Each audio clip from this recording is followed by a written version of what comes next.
Hello friend, स्वागत है आपके अपने यूट्यूब चैनल ऋषभ क्लासेज में। ये वीडियो फोर्थ सेमेस्टर के स्टूडेंट के लिए बहुत ही महत्वपूर्ण होने वाला है, क्योंकि इसके पहले मैंने जो वीडियो आप लोग के बीच में दिया था वो मैथ पार्ट 1 था। उसके अंतर्गत मैंने जितने भी आपके 2016 से लगा के 2023 तक के बहुविकल्पीय प्रश्न पूछे गए थे उनका सॉल्यूशन विथ कॉन्सेप्ट बताया था। इस वीडियो में मैं आपके 2016 से लगा के 2023 तक के जितने अतिलघुत्तरीय प्रश्न पूछे गए हैं उन क्वेश्चन को करने वाला हूं। तो वीडियो को मिस मत करिए कि और अगर जो भी स्टूडेंट आपके दोस्त हैं, कोई फ्रेंड सर्कल है या फिर कॉलेज ग्रुप है, उसमें वीडियो को ज़रूर भेजिए, क्योंकि देखिए जो भी स्टूडेंट फोर्थ सेमेस्टर में है उनके लिए मैथ एक ऐसा सब्जेक्ट होता है जो कि काफ़ी समस्या पैदा करता है। अगर आपने मेरा 3 पार्ट में कराने वाला हूँ, तीनों पार्ट को अगर आपने अच्छे ढंग से कॉपी कलम लेके उसको कवर किया, देखा, तो वो चीज़ें बहुत ही हेल्पफुल होने वाली हैं आपके एग्ज़ाम में। ठीक है, तो आइए स्टार्ट करते हैं। क्वेश्चन नंबर फर्स्ट, ये देखिए, ये पहला पार्ट जो है 2016 का होने वाला है और 2016 के अंतर्गत जो अतिलघुत्तरीय प्रश्न पूछे गए थे आपके एग्ज़ाम में वो प्रश्न होने वाले हैं। ठीक है, तो पहला प्रश्न क्या दे रखा है कि संख्याओं 1, 0, 5, 0, 7, 0, 8, 9 का बहुलक ज्ञात कीजिए। देखिए, बहुलक का मतलब क्या होता है कि जिस नंबर की अधिकता, मतलब कि फ्रीक्वेंसी, जिसको कि हम बारंबारता कहते हैं, अधिक होता है, उसी को हम क्या कहते हैं, बहुलक कहते हैं। ठीक है, बहुलक के अंदर देखिए ये अनग्रुप्ड डाटा है जिसको कि अवर्गीकृत आंकड़ा कहते हैं। तो यहाँ पे डाटा दिया गया, इस डाटे में जिस नंबर की अधिकता सबसे ज़्यादा होगी उसी को हम क्या कहेंगे, बहुलक कहेंगे। तो देखिए यहाँ पे जो 0 है वो 3 बार आया है, तो 0 की फ्रीक्वेंसी बारंबारता सबसे अधिक है, इसलिए ये क्या हो जाएगा, हमारा बहुलक हो जाएगा। ठीक है, तो इस ढंग से हमारा आंसर क्या हो जाएगा, 0। अब हम अगले प्रश्न पे चलते हैं, क्वेश्चन नंबर 7। अब देखिए 7th क्वेश्चन में क्या कह रखा है, यहाँ पे दे रखा है कि यहाँ पे देखिए घनमूल निकालना है 125 और 343 का। देखिए मैंने बताया भी था कि जो घनमूल का होता है ये इसके अंदर लिखा जाता है, अगर आप इसके बाहर लिखेंगे तो ये एज ए मल्टीप्लिकेशन माना जाता है, तो इसलिए आप जब भी लिखिए यहाँ पे अंदर लिखिए। ठीक है, और अगर ये 3 कुछ नहीं लिखा है तो उसको हम क्या कहते हैं, स्क्वायर कहते हैं। तो यहाँ पे घनमूल दे रखा है, तो घनमूल निकालने पे क्या होता है, 3 का पेयर बनता है, तो आप निकाल लीजिए। 125 का निकाल लीजिए, 125 का निकालेंगे तो ये 5 से कटेगा, 5 दूना 10 और बचेगा 2, 5 बचे 25। ठीक है, फिर 5 से काटेंगे तो 5 बचे 25 और फिर 5 से काटेंगे तो 5 1 के 5, तो पेयर कितने का बना, 3 का। अब यहाँ पे देखिए हम ब्रैकेट के अंदर लिखते हैं, तो यहाँ पे देखिए यहाँ पे अंदर क्या क्या आया, 5 × 5 × 5। ठीक है, और फिर अब 343 का निकाल लेते हैं, तो जब हम 343 का निकालेंगे तो क्या क्या आएगा। अब ये देखिए ये किससे कटेगा, 7 से कटेगा, तो 7 3 7 चौक 7 बचे 35, 7 चौक 28। ठीक है, अब बचा कितना, 28 बचा, और यहाँ पे देखिए कितना बचा, यहाँ पे कितना बचेगा, 28 लेंगे तो 6 बचेगा और यहाँ पे 3 बचेगा। ठीक है, यही तो बचेगा, तो 7 6 42 7 5 7 8 56 7 9 63, तो कितना आ गया, 49 आ गया। फिर 7 से काटेंगे तो 7 7 7 49, फिर 7 से काटेंगे 7 1 के 7। ठीक है, तो यहाँ पे भी पेयर कितने का बना, 7 का। तो ब्रैकेट के अंदर फिर से लिख देते हैं, इसको हम थोड़ा सा इरेज करते हैं, जगह का थोड़ा सा दिक्कत है तो हम इसको इरेज करते हैं। 1 मिनट, इसको हम थोड़ा सा बड़ा करके पहले इसको मिटा देते हैं। तो यहाँ पे देखिए 7 7 का पेयर बना था इसका ना, तो हम इसको लिखते हैं ब्रैकेट मतलब क्यूब के अंदर। ठीक है, तो इसको जब हम लिखेंगे तो यहाँ पे फिर क्या बनेगा, 7 × 7 × 7। ठीक है, तो ये भी पेयर बनेगा 7 का, ये 5 का, तो बाहर क्या बचेगा, 5 × 7, तो आंसर कितना आ जाएगा, 7 बचे 35। ठीक है, तो इसका आंसर कितना आ जाएगा, 35। इस ढंग से जब भी देखिए हर सेट में आपको देखने को मिलेगा कि एक क्वेश्चन आपके ऑब्जेक्टिव में और एक क्वेश्चन आपके अतिलघुत्तरीय में वर्गमूल या घनमूल से पूछा गया है। ठीक है, तो इस ढंग से कर सकते हैं, जब वर्गमूल पूछता है तो 2 2 का पेयर बनता है, जब घनमूल पूछता है तो 3 3 का पेयर बनता है। अगले प्रश्न पे चलते हैं। देखिए अगला प्रश्न क्या कर रखा कि एक लंबवृत्तीय बेलन के आधार की त्रिज्या 5 सेमी है। अब यहाँ पे लंबवृत्तीय बेलन की बात किया है, तो इसके साथ साथ हम बेलन के कॉन्सेप्ट जो फार्मूले हैं उसको भी क्लियर करते चलेंगे। तो देखिए एक बेलन है, मान लो कोई बेलन है, ठीक है, जिसकी त्रिज्या कितनी दे रखी है, यहाँ पे अगर हम त्रिज्या की बात करें तो यहाँ पे रेडियस ये r होता है, ये h होता है, ठीक है। तो अब यहाँ पे त्रिज्या बोला है और त्रिज्या कितना दे रखा है 5 सेमी, ठीक है 5। और यहाँ पे क्या दे रखा है ऊंचाई, ऊंचाई कितना दे रखा है 14। अब यहाँ पे पूछा क्या है इसका वक्र पृष्ठ। देखिए वक्र पृष्ठ होता क्या है, वक्र पृष्ठ वो होता है जिसको हम टच कर सकते हैं। देखिए ये जो सरफेस है ना, ये क्या होता है बेलन का वक्र पृष्ठ होता है। बल्कि जब इसके अलावा जब हम इसको मिला देते तो ये क्या बन जाता है संपूर्ण पृष्ठ बन जाता है, ठीक है। तो वक्र पृष्ठ की बात की है तो ये पार्ट जो है ये वक्र पृष्ठ है। तो बेलन का वक्र पृष्ठ जो होता है वो क्या होता है, बेलन के वक्र पृष्ठ की जब हम बात करते हैं तो इसका फार्मूला होता है 2πr/h, ठीक है। तो पहले तो हम इसका क्वेश्चन को सॉल्व करते हैं, फिर इसके बाद आपको इसका कॉन्सेप्ट बताते हैं।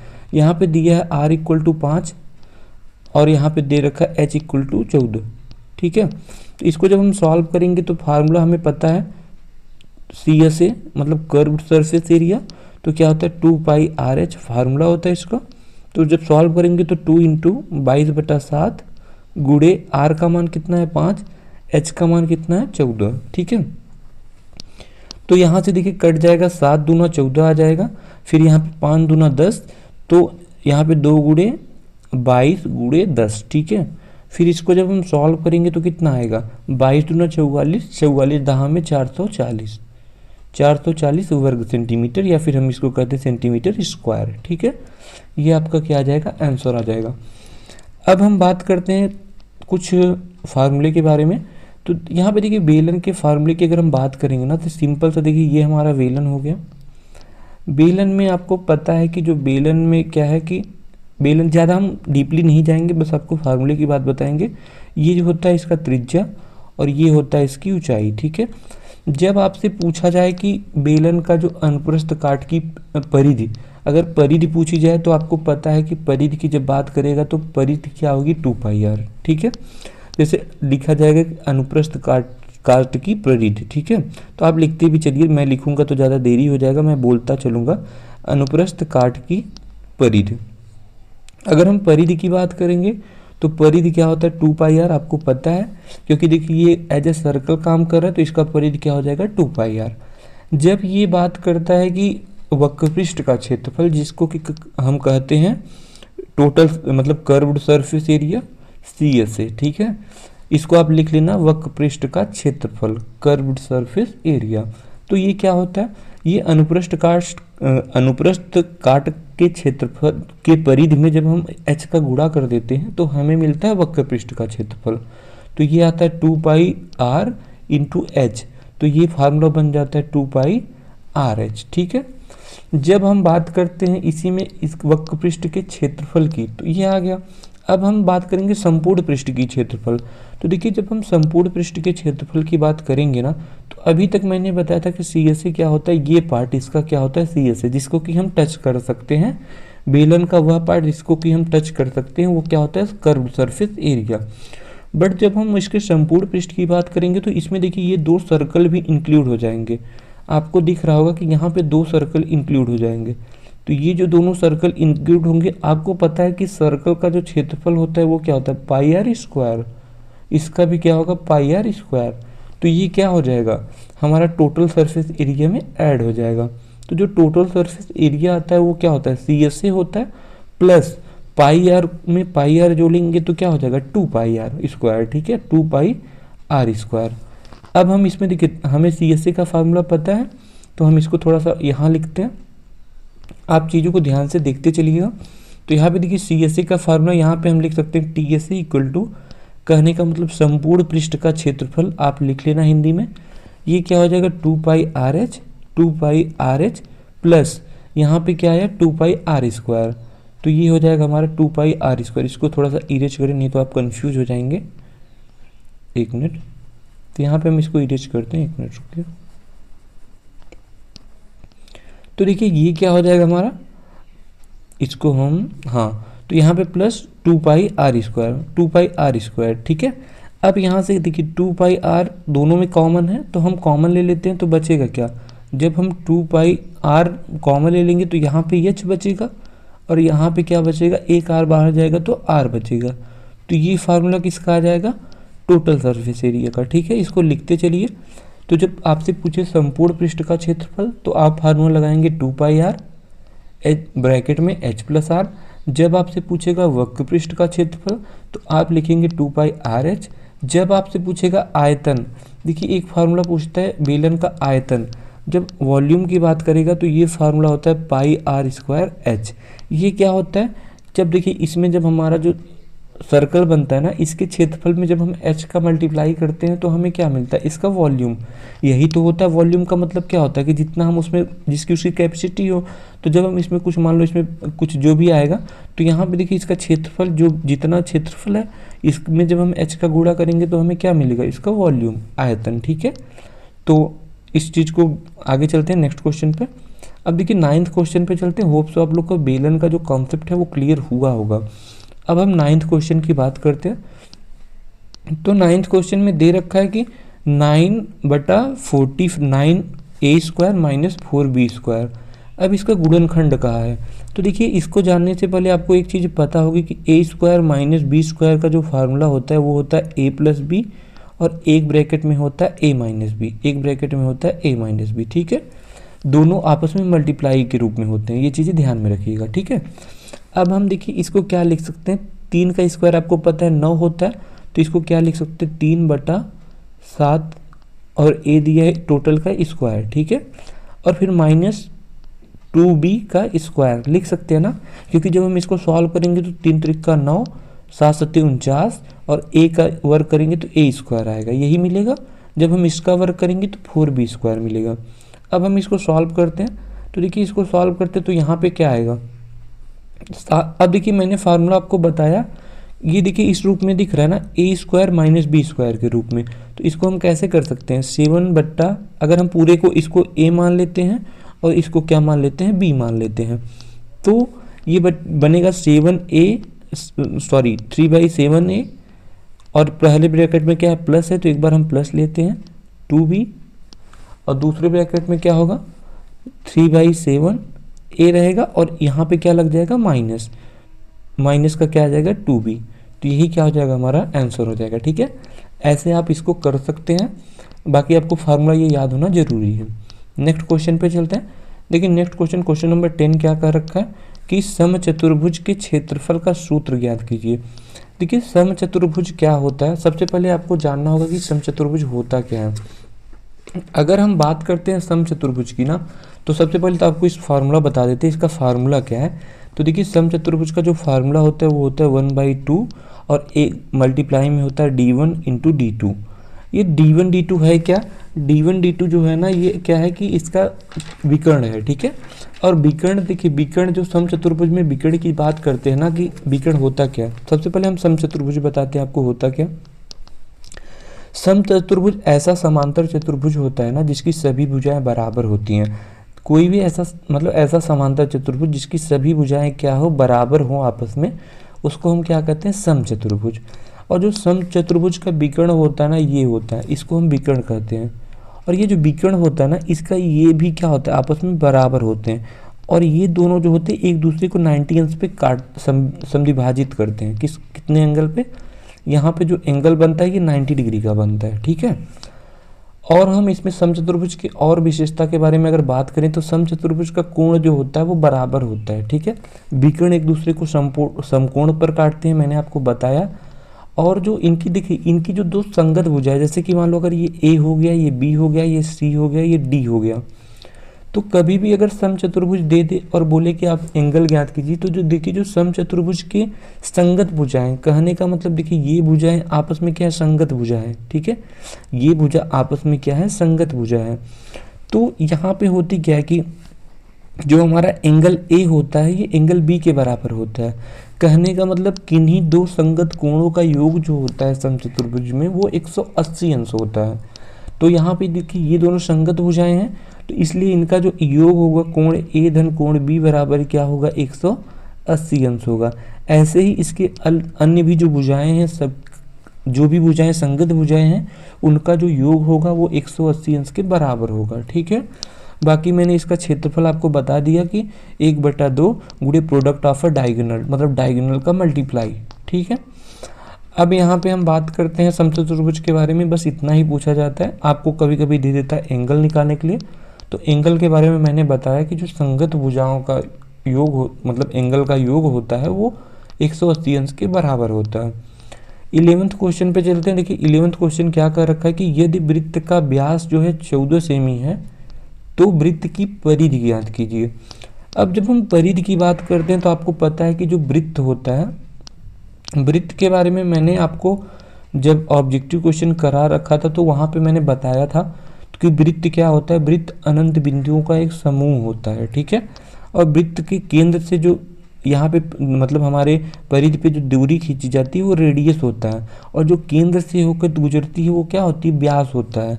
व्यास जो होता है वो त्रिज्या का दूना होता है, मतलब जो डी होता है वो 2 गुना होता है व्यास त्रिज्या का, और जो हमारा त्रिज्या होती है वो क्या होती है, आधी होती है व्यास की। तो ये चीज़ें ध्यान में रखिएगा, ठीक है।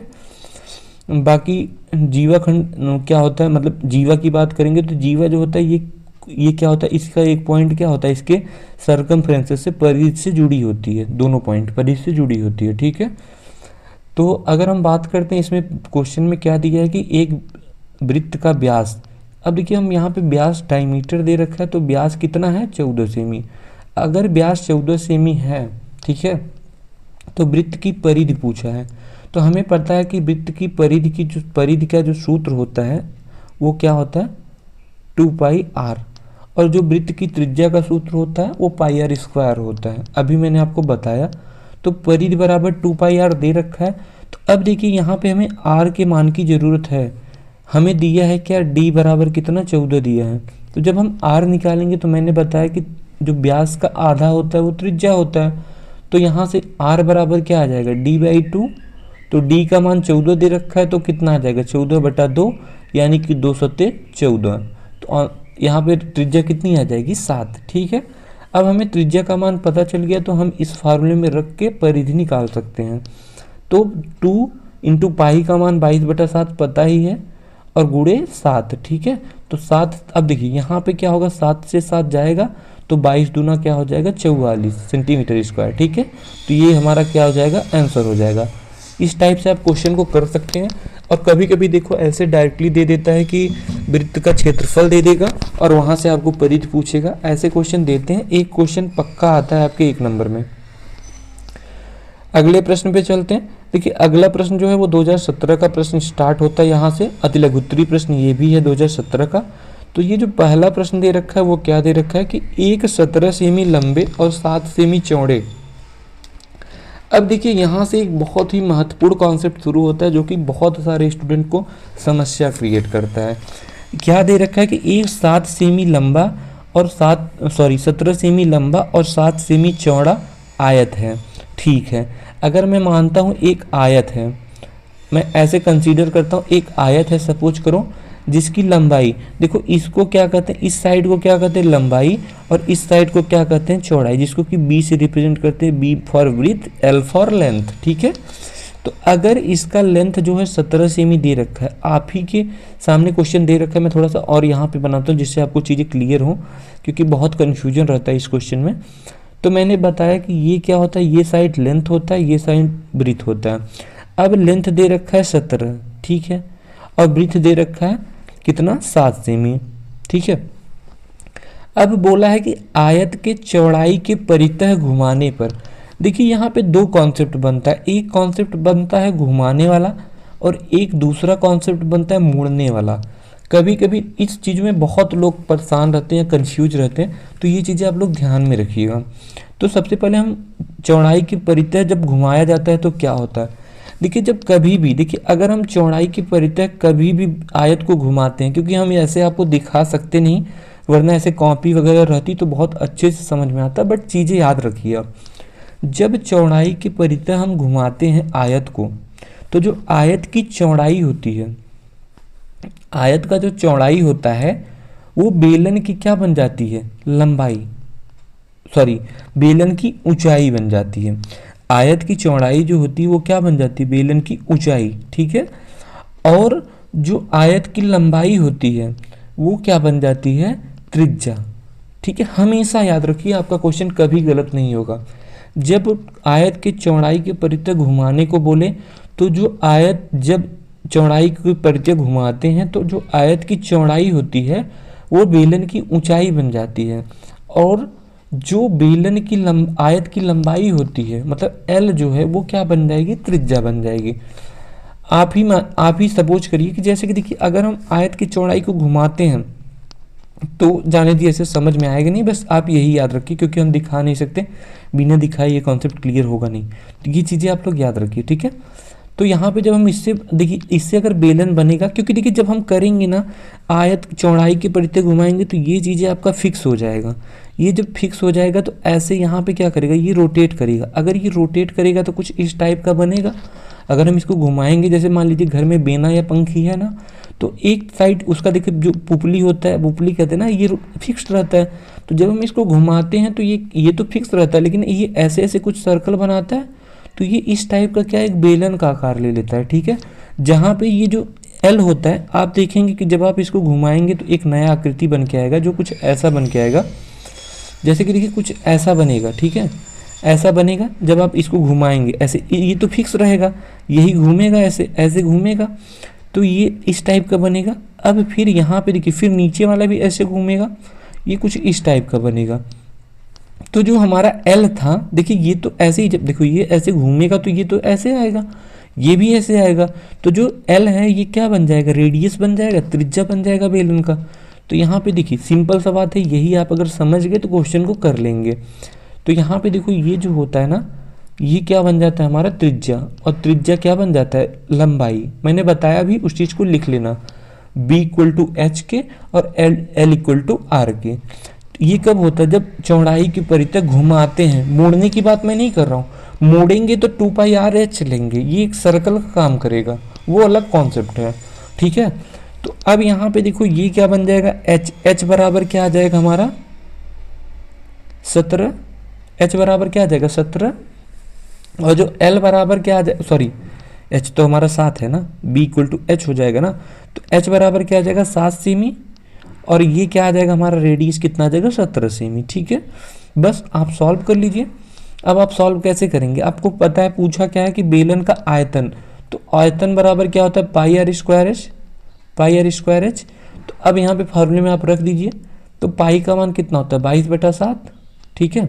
पाई का मान कितना होता है 22/7, और गुणे में आर का मान कितना आ रखा है, यहाँ पे आर का मान 17 दे रखा है, तो 17 का स्क्वायर कर दीजिए, 17 × 17, और यहाँ पे फिर h का मान देखिए, यहाँ पे थोड़ा सा क्लियर करते हैं, यहाँ पे आपको दिख नहीं रहा होगा, 17 × h का मान कितना दे रखा है 7 दे रखा है, ठीक है। 7 से 7 कट जाएगा। अब देखिए 17 × 17 × 22, ठीक है। तो अब जब हम 17 में कितना होता है 279 होता है, तो यहाँ पे हम सॉल्व करते हैं, 17 में क्या होता है 279, और गुणे क्या होता है 22, ठीक है। तो इसको सॉल्व कर लीजिए, जो भी आंसर आएगा आपका आंसर आ जाएगा, ठीक है। तो हम इसको करते हैं 1 मिनट, तो 22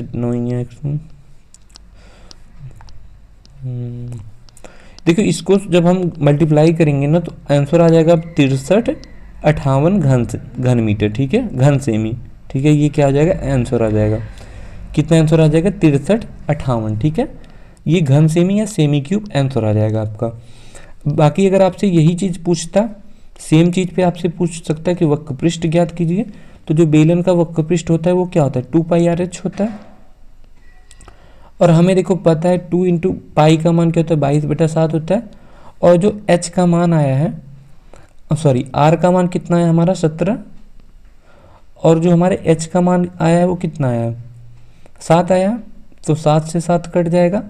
अब यहाँ पे क्या आएगा 22 दूना 44 × 17, ठीक है। तो अब 17 17 17 24 17 17 चौका 68 का 8 आ जाएगा, ठीक है। बचेगा 6, 17 चौका 68, 68 8 74, तो यहाँ पे कितना आ जाएगा सेमी स्क्वायर, सेमी क्यूब, ठीक है। इस टाइप से आंसर आ जाएगा आपका।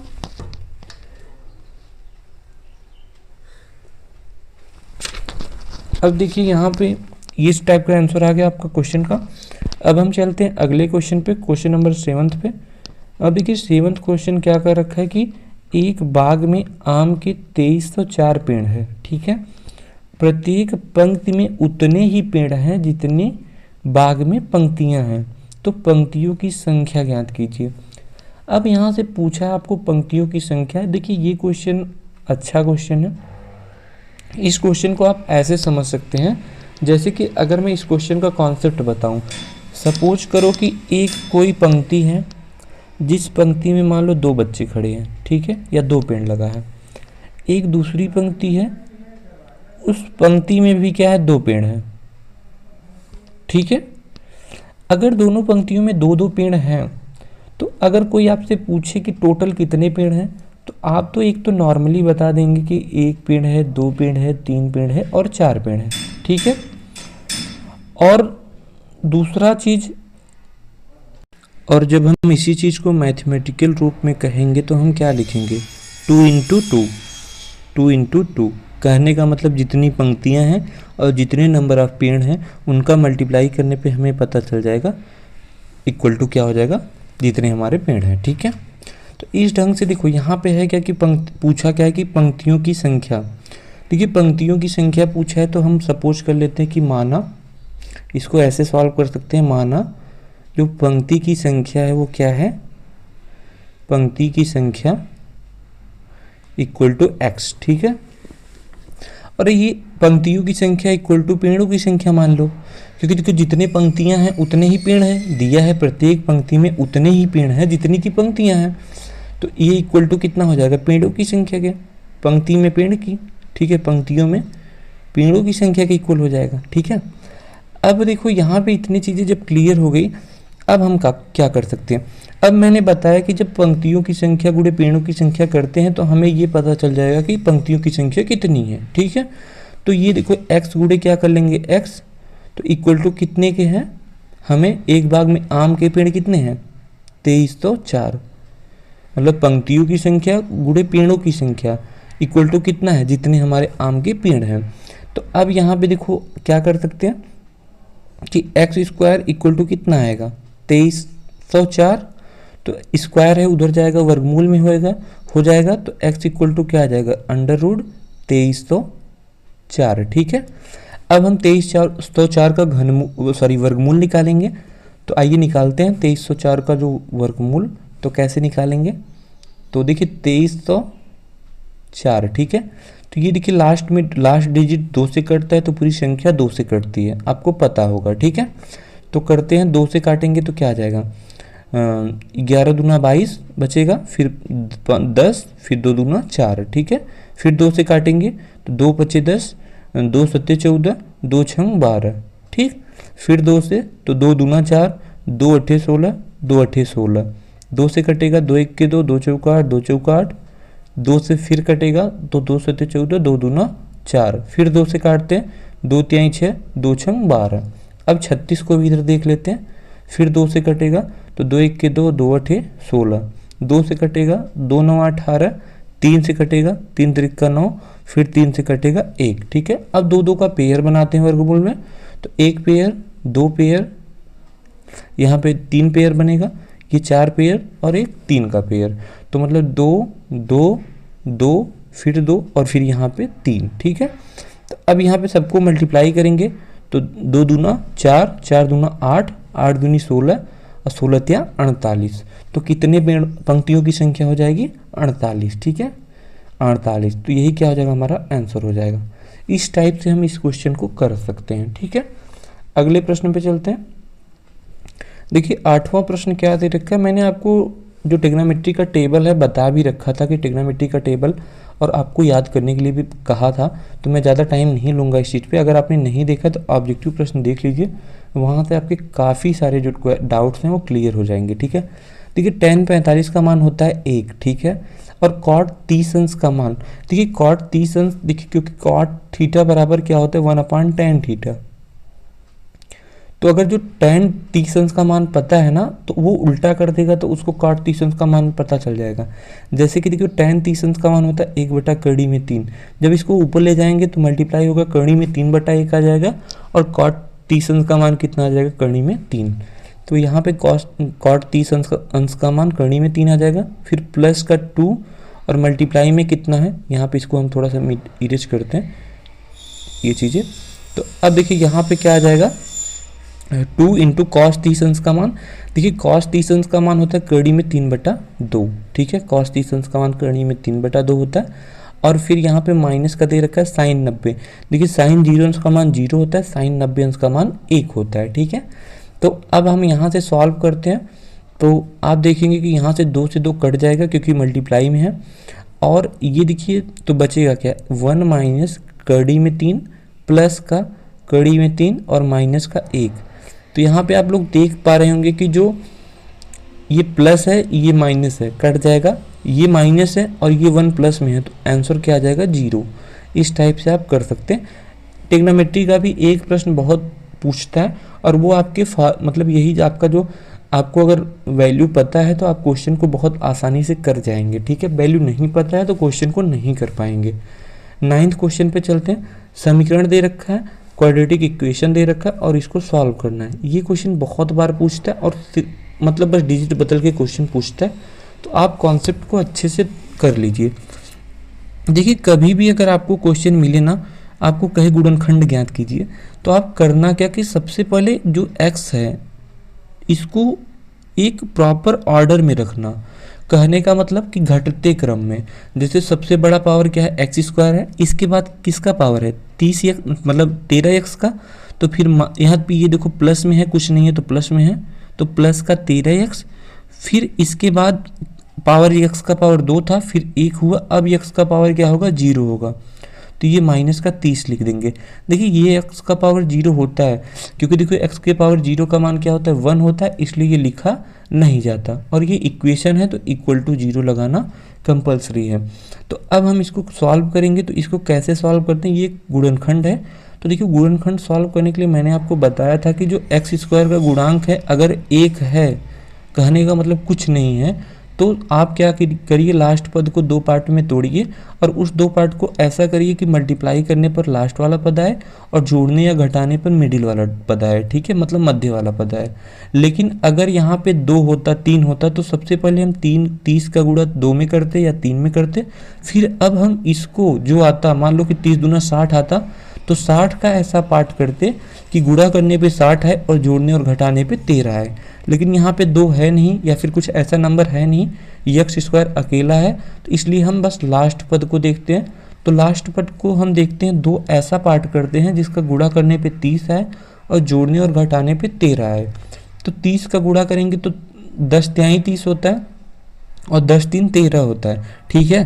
तो ऐसे कर सकते हैं, लेकिन यहाँ पे देखो 10 तिहाई 30 और 10 3 13 करेंगे तो यहाँ पे देखो प्लस का 13 आएगा और यहाँ पे फिर हम प्लस का अगर हम 3 कर देंगे तो यहाँ पे देखो साइन का कुछ दिक्कत आएगा। फिर हम देखो एक और जानते हैं 15 दूना 30 और 15 में से 2 गए 13, तो करते हैं x² प्लस का 15x। देखो पहले साइन को आपको छेड़ना नहीं है, प्लस है तो प्लस रखिए, माइनस है तो माइनस रखिए। अब 15 दूना 30, फिर हम देखो क्या करेंगे क्योंकि घटाना है, अगर हम प्लस कर देंगे तो ये चीज़ें क्या हो जाएंगी 15 तो 17 हो जाएंगी, लेकिन हमें 13 लाना है, तो माइनस का 15 दूना 30 मतलब 2x करेंगे और फिर माइनस का 30 करेंगे, इक्वल टू क्या करेंगे 0, ठीक है। अब यहाँ पे देखो क्या कर सकते हैं, अब 2 2 का पेयर बनाते हैं, मन में पेयर बनाइएगा, ऐसे कॉपी पे मत करिएगा। तो यहाँ से हम x कॉमन ले सकते हैं, x कॉमन ले लेंगे तो कॉमन का मतलब होता है ना कि डिवाइड करते हैं, जैसे x कॉमन लिए तो x² बटे x हो जाता है और प्लस का 15x बटे x हो जाता है। तो x से x कटता है और x से x कटता है, तो बचता क्या है, यहाँ पे x बचेगा और ये प्लस में क्या बचेगा 15 बचेगा, ठीक है। अब यहाँ से हम क्या लेंगे, माइनस का साइन के साथ कॉमन लेंगे हमेशा, प्लस रहेगा तो प्लस के साथ, माइनस रहेगा तो माइनस के साथ। जब -2 कॉमन ले लेंगे तो बचेगा क्या, यहाँ तो x बचेगा क्योंकि 2 बाहर आ जाएगा, ये भी डिवाइड होता है, और ये जो माइनस है साइन बदल के क्या हो जाएगा प्लस हो जाएगा, और 15 दूना क्या हो जाएगा 30, तो ये भी 15 आ जाएगा। आपका गुणनखंड तब तक नहीं सही होता जब तक ये दोनों ब्रैकेट सेम ना आए। देखो यहाँ पे x + 15 है तो यहाँ भी x + 15 ही आना चाहिए, x - 15 या x - 14 नहीं आना चाहिए। तो ये दोनों ब्रैकेट सेम है तो इसको हम एक बार लिखते हैं और बाकी ये जो है x और माइनस का इसको एक साथ एक ब्रैकेट में रखते हैं, यही हमारा क्या हो जाता है आंसर हो जाता है, ठीक है। यहाँ से अगर हम मान निकालना चाहेंगे तो x + 15 = 0 कर देंगे, तो x = उधर जाएगा तो -15 आ जाएगा। ऐसे ही आप यहाँ से निकाल सकते हैं, x = 2 आ जाएगा, ठीक। बाकी हम अगले प्रश्न पे चलते हैं, क्वेश्चन नंबर 10। अब देखिए क्वेश्चन नंबर 10 की बात करें तो यहाँ पे दे रखा है एक वृत्त का क्षेत्रफल। अब देखिए यहाँ पे अब तक इसके पहले वाले क्वेश्चन में परिधि की बात किया था, यहाँ पे क्षेत्रफल की बात किया है। यहाँ पे देखिए एक वृत्त का क्षेत्रफल दे रखा है, कितना दे रखा है 154, ठीक है। अब पूछा है वृत्त की त्रिज्या, तो क्षेत्रफल बराबर हमें पता है क्या होता है पाई आर स्क्वायर। अच्छे से आप लिखेंगे कि वृत्त का क्षेत्रफल equal to pi R square, तो pi R square equal to 154। क्योंकि जगह का अभाव है इसलिए हम थोड़ा सा पूरा नहीं लिख पा रहे हैं, तो आप लोग लेकिन बिना लिखे मत करिएगा, ठीक है। पहले फार्मूला लिखिएगा फिर उसके इक्वल करिएगा। तो यहाँ से देखिए ये पाई उधर जाएगा तो क्या बन जाएगा आर स्क्वायर, इधर ही रहेगा। पाई का मान 22/7 होता है, तो 154/22/7 हो जाएगा। ये देखिए 7 ऊपर, 7 का देखो यहाँ पे क्या होता है ना, इसका गुणा इसमें होता है, इसका गुणा इसमें होता है, हमेशा याद रखिए। तो अब इसको हम सॉल्व करेंगे तो 154 गुणे क्या हो जाएगा 7, और फिर नीचे क्या बचेगा 22, ठीक है। अब यहाँ पे हम देखो 22 सत्ते क्या होता है 154 होता है, 7 × 7 बचेगा, तो आर स्क्वायर इक्वल टू कितना बचेगा 7 × 7 बराबर 49। जब हम 49 का वर्गमूल निकालेंगे तो कितना आ जाएगा 7, तो हमारी त्रिज्या कितनी आ जाएगी 7, यही आंसर हो जाएगा, ठीक है। इस टाइप से आप क्वेश्चन को कर सकते हैं। देखो क्वेश्चन ऐसे बहुत पूछे जाते हैं, लेकिन आपको ये चीज़ें पता होनी चाहिए। कभी कभी परिधि दे देता है, कभी कभी त्रिज्या दे देता है, तो कॉन्सेप्ट अगर पता है तो क्वेश्चन कर लेंगे। अब देखिए ये फैक्टर का क्वेश्चन है, तो यहाँ पे देखो मैंने बताया था कि जब एक्स स्क्वायर के साथ कोई मल्टीप्लाई आता है तो यहाँ पे देखो 4 आया है ना, तो हम क्या करेंगे कि लास्ट वाले का पहले में मल्टीप्लाई करेंगे। तो जब हम 4 × 1 करेंगे तो कितना आ जाएगा 4 आ जाएगा।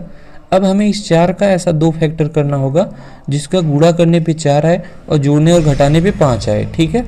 तो 4 × 1 = 4 होता है और 4 × 1 क्या होता है 5 होता है, ठीक है।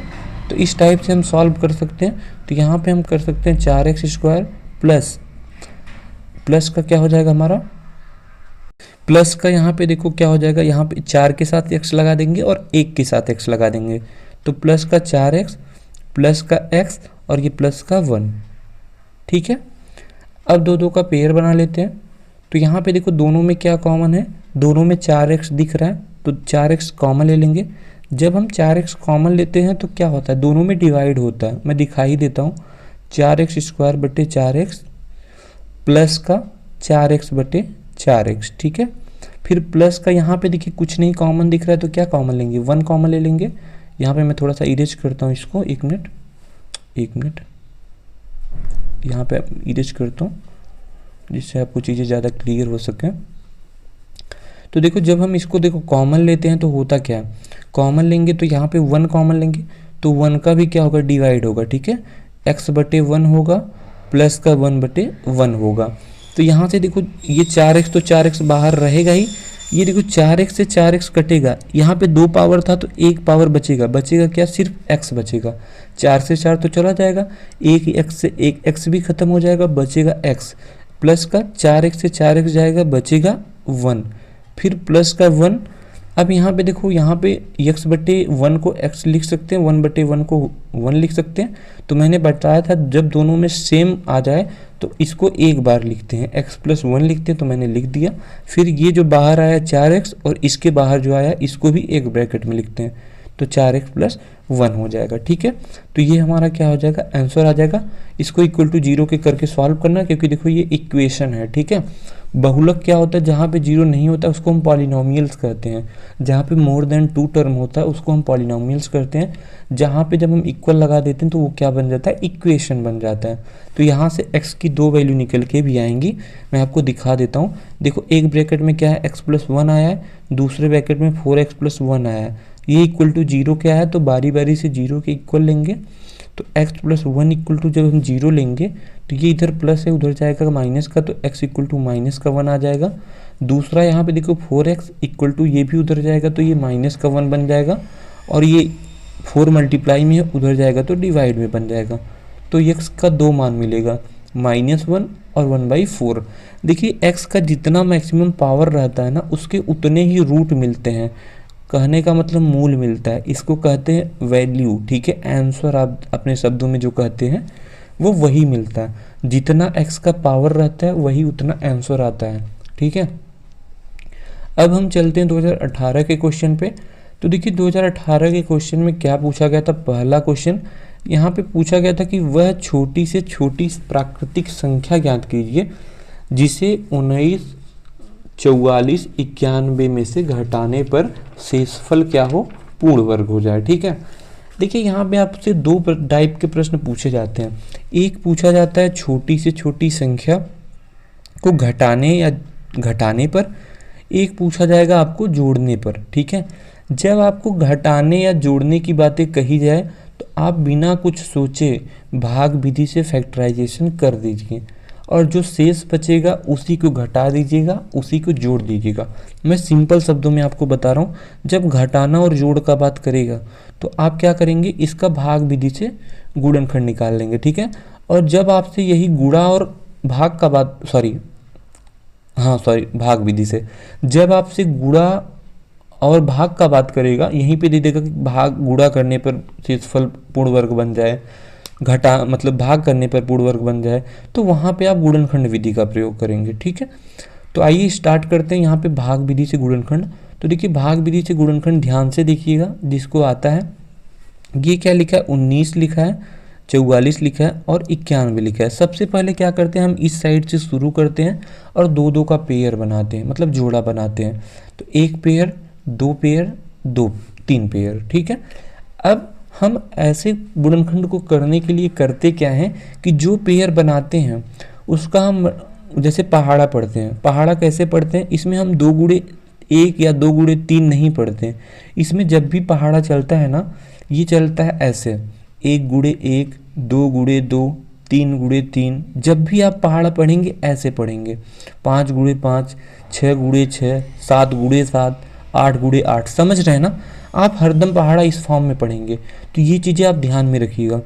और ये पहाड़ा पढ़ने पे ऐसा डिजिट आए जो या तो इसके बराबर हो पहले पेयर के, या तो इससे छोटा हो। ठीक है, बड़ा ना हो। जैसे आप भाग देते हैं सिंपल सा, तो हम करते क्या है, जैसे कि हम करेंगे 4 चौका 16, 5 पचे 25। तो 5 पचे 25 ज़्यादा हो जा रहा है, 4 चौका 16 नियरेस्ट है, तो 1 4 यहाँ लिखते हैं, 1 4 ऊपर लिखते हैं, फिर यही 4 यहाँ पे जोड़ देते हैं। ठीक है, ऐसे लाइन खींच देते हैं। अब 4 चौका 16 जो आया है 19 के नीचे लिख देंगे। समझ में आया। अब यहाँ पे देखो घटाते हैं, 9 में से 6 जाएगा, कितना बचेगा, 3 बचेगा, 1 में से 1 जाएगा, बचेगा 0। यहाँ पे 4 में से 4 जोड़ेंगे तो क्या कितना आएगा, 8 आएगा। ठीक है, अब यहाँ पे फिर क्या करेंगे, 2 पेयर उतारेंगे। कभी भी एक संख्या नहीं उतारते भाग विधि में, पेयर उतारते हैं। तो पेयर कितना उतरेगा, 444। ठीक है, अब यहाँ पे देखो, अब ये 8 तो रहेगा, फिर वही कॉन्सेप्ट, 1 लेंगे तो 1 का गुणा करके देखेंगे, 2 लेंगे तो 2 का गुणा करके देखेंगे, 3 लेंगे तो 3 का गुणा करके देखेंगे। समझ रहे ना, फिर वही चीज़ करेंगे। तो अब हमें करना है, अब इतने को देखना है, 344 को देखना है। तो हम कितनी बार लेके जाएं, 4 बार लेके जाते हैं, तो यहाँ पे 4 से गुणा करना पड़ेगा। साइड में करके आप देख लीजिएगा, फिर वही लिखिएगा। 4 चौका 16 का 6 बचा 1, 4 8 चौका 32, 1 33। ठीक है, तो यहाँ पे कितना आ गया, 336। तो यहाँ पे 4 लिखते हैं, क्योंकि 5 बार करेंगे तो ज़्यादा हो जाएगा, तो ऊपर भी 4 लिखते हैं, यहाँ पे लिखेंगे 336। ठीक है, फिर इस 4 को यहाँ प्लस भी करते हैं, जिसका मल्टीप्लाई करेंगे ना आप उसको प्लस करते चलिए। यहाँ पे कितना आ जाएगा, 8। ये 8 पहले का था। अब हम सब्ट्रैक्ट करते हैं, तो 14 में से 6 जाएगा तो 8 बचेगा। ठीक है, और यहाँ पे 3 में से 3 गया 0, यहाँ भी क्या हो जाएगा, 0। अब यहाँ पे फिर पेयर उतारेंगे 91 का। अब हम क्या करेंगे, फिर मल्टीप्लाई करिए। अब अगर देखिए, अब 88 को लीजिए, 88 अगर हम 2 बार जाते हैं तो ये 1600 के लगभग आएगा, जो कि बहुत ज़्यादा हो जाएगा। हमें देखना है अब 891 को, तो फिर हम 1 बार जाते हैं तो 881 आएगा। तो यहाँ पे आप 1 लिखिए और फिर यहाँ पे भी आप 1 लिखिए, यहाँ पे लिखिए 881। तो जब हम सब्सट्रैक्ट करेंगे तो कितना आ जाएगा, 1 में से 1 जाएगा, बचेगा 0, 9 में से 8 जाएगा, बचेगा 1, 8 में से 8 जाएगा, बचेगा 0। कहने का मतलब कितना आया, 10 शेषफल आया। तो हम इस प्रश्न में लिखेंगे कि दिए गए संख्या 19, 44, 91 में 10 घटाने पर संख्या पूर्ण वर्ग बन जाएगा। लास्ट में आप इस चीज़ को लिखेंगे। ठीक है, तो इस टाइप से आप ऐसे प्रश्न को कर सकते हैं। मैंने आपको इसका कॉन्सेप्ट भी बताया। अगले प्रश्न पे चलते हैं। देखिए 7th क्वेश्चन, देखिए हर ईयर के पेपर में आपको एक फैक्टराइजेशन गुणनखंड मिलता है, तो इसलिए गुणनखंड को सीख लीजिए, ठीक है। तो यहाँ पे हम इसको करेंगे, तो मैंने बताया था कि एक्स स्क्वायर के साथ कुछ नहीं है, तो हम लास्ट वाले पद को देखेंगे। अब हम 6 का ऐसा फैक्टर करेंगे कि गुणा करने पर 6 आए और जोड़ने और घटाने पे माइनस का 1 आए। चिन्ह के साथ आप देखेंगे हमेशा -1 आना चाहिए।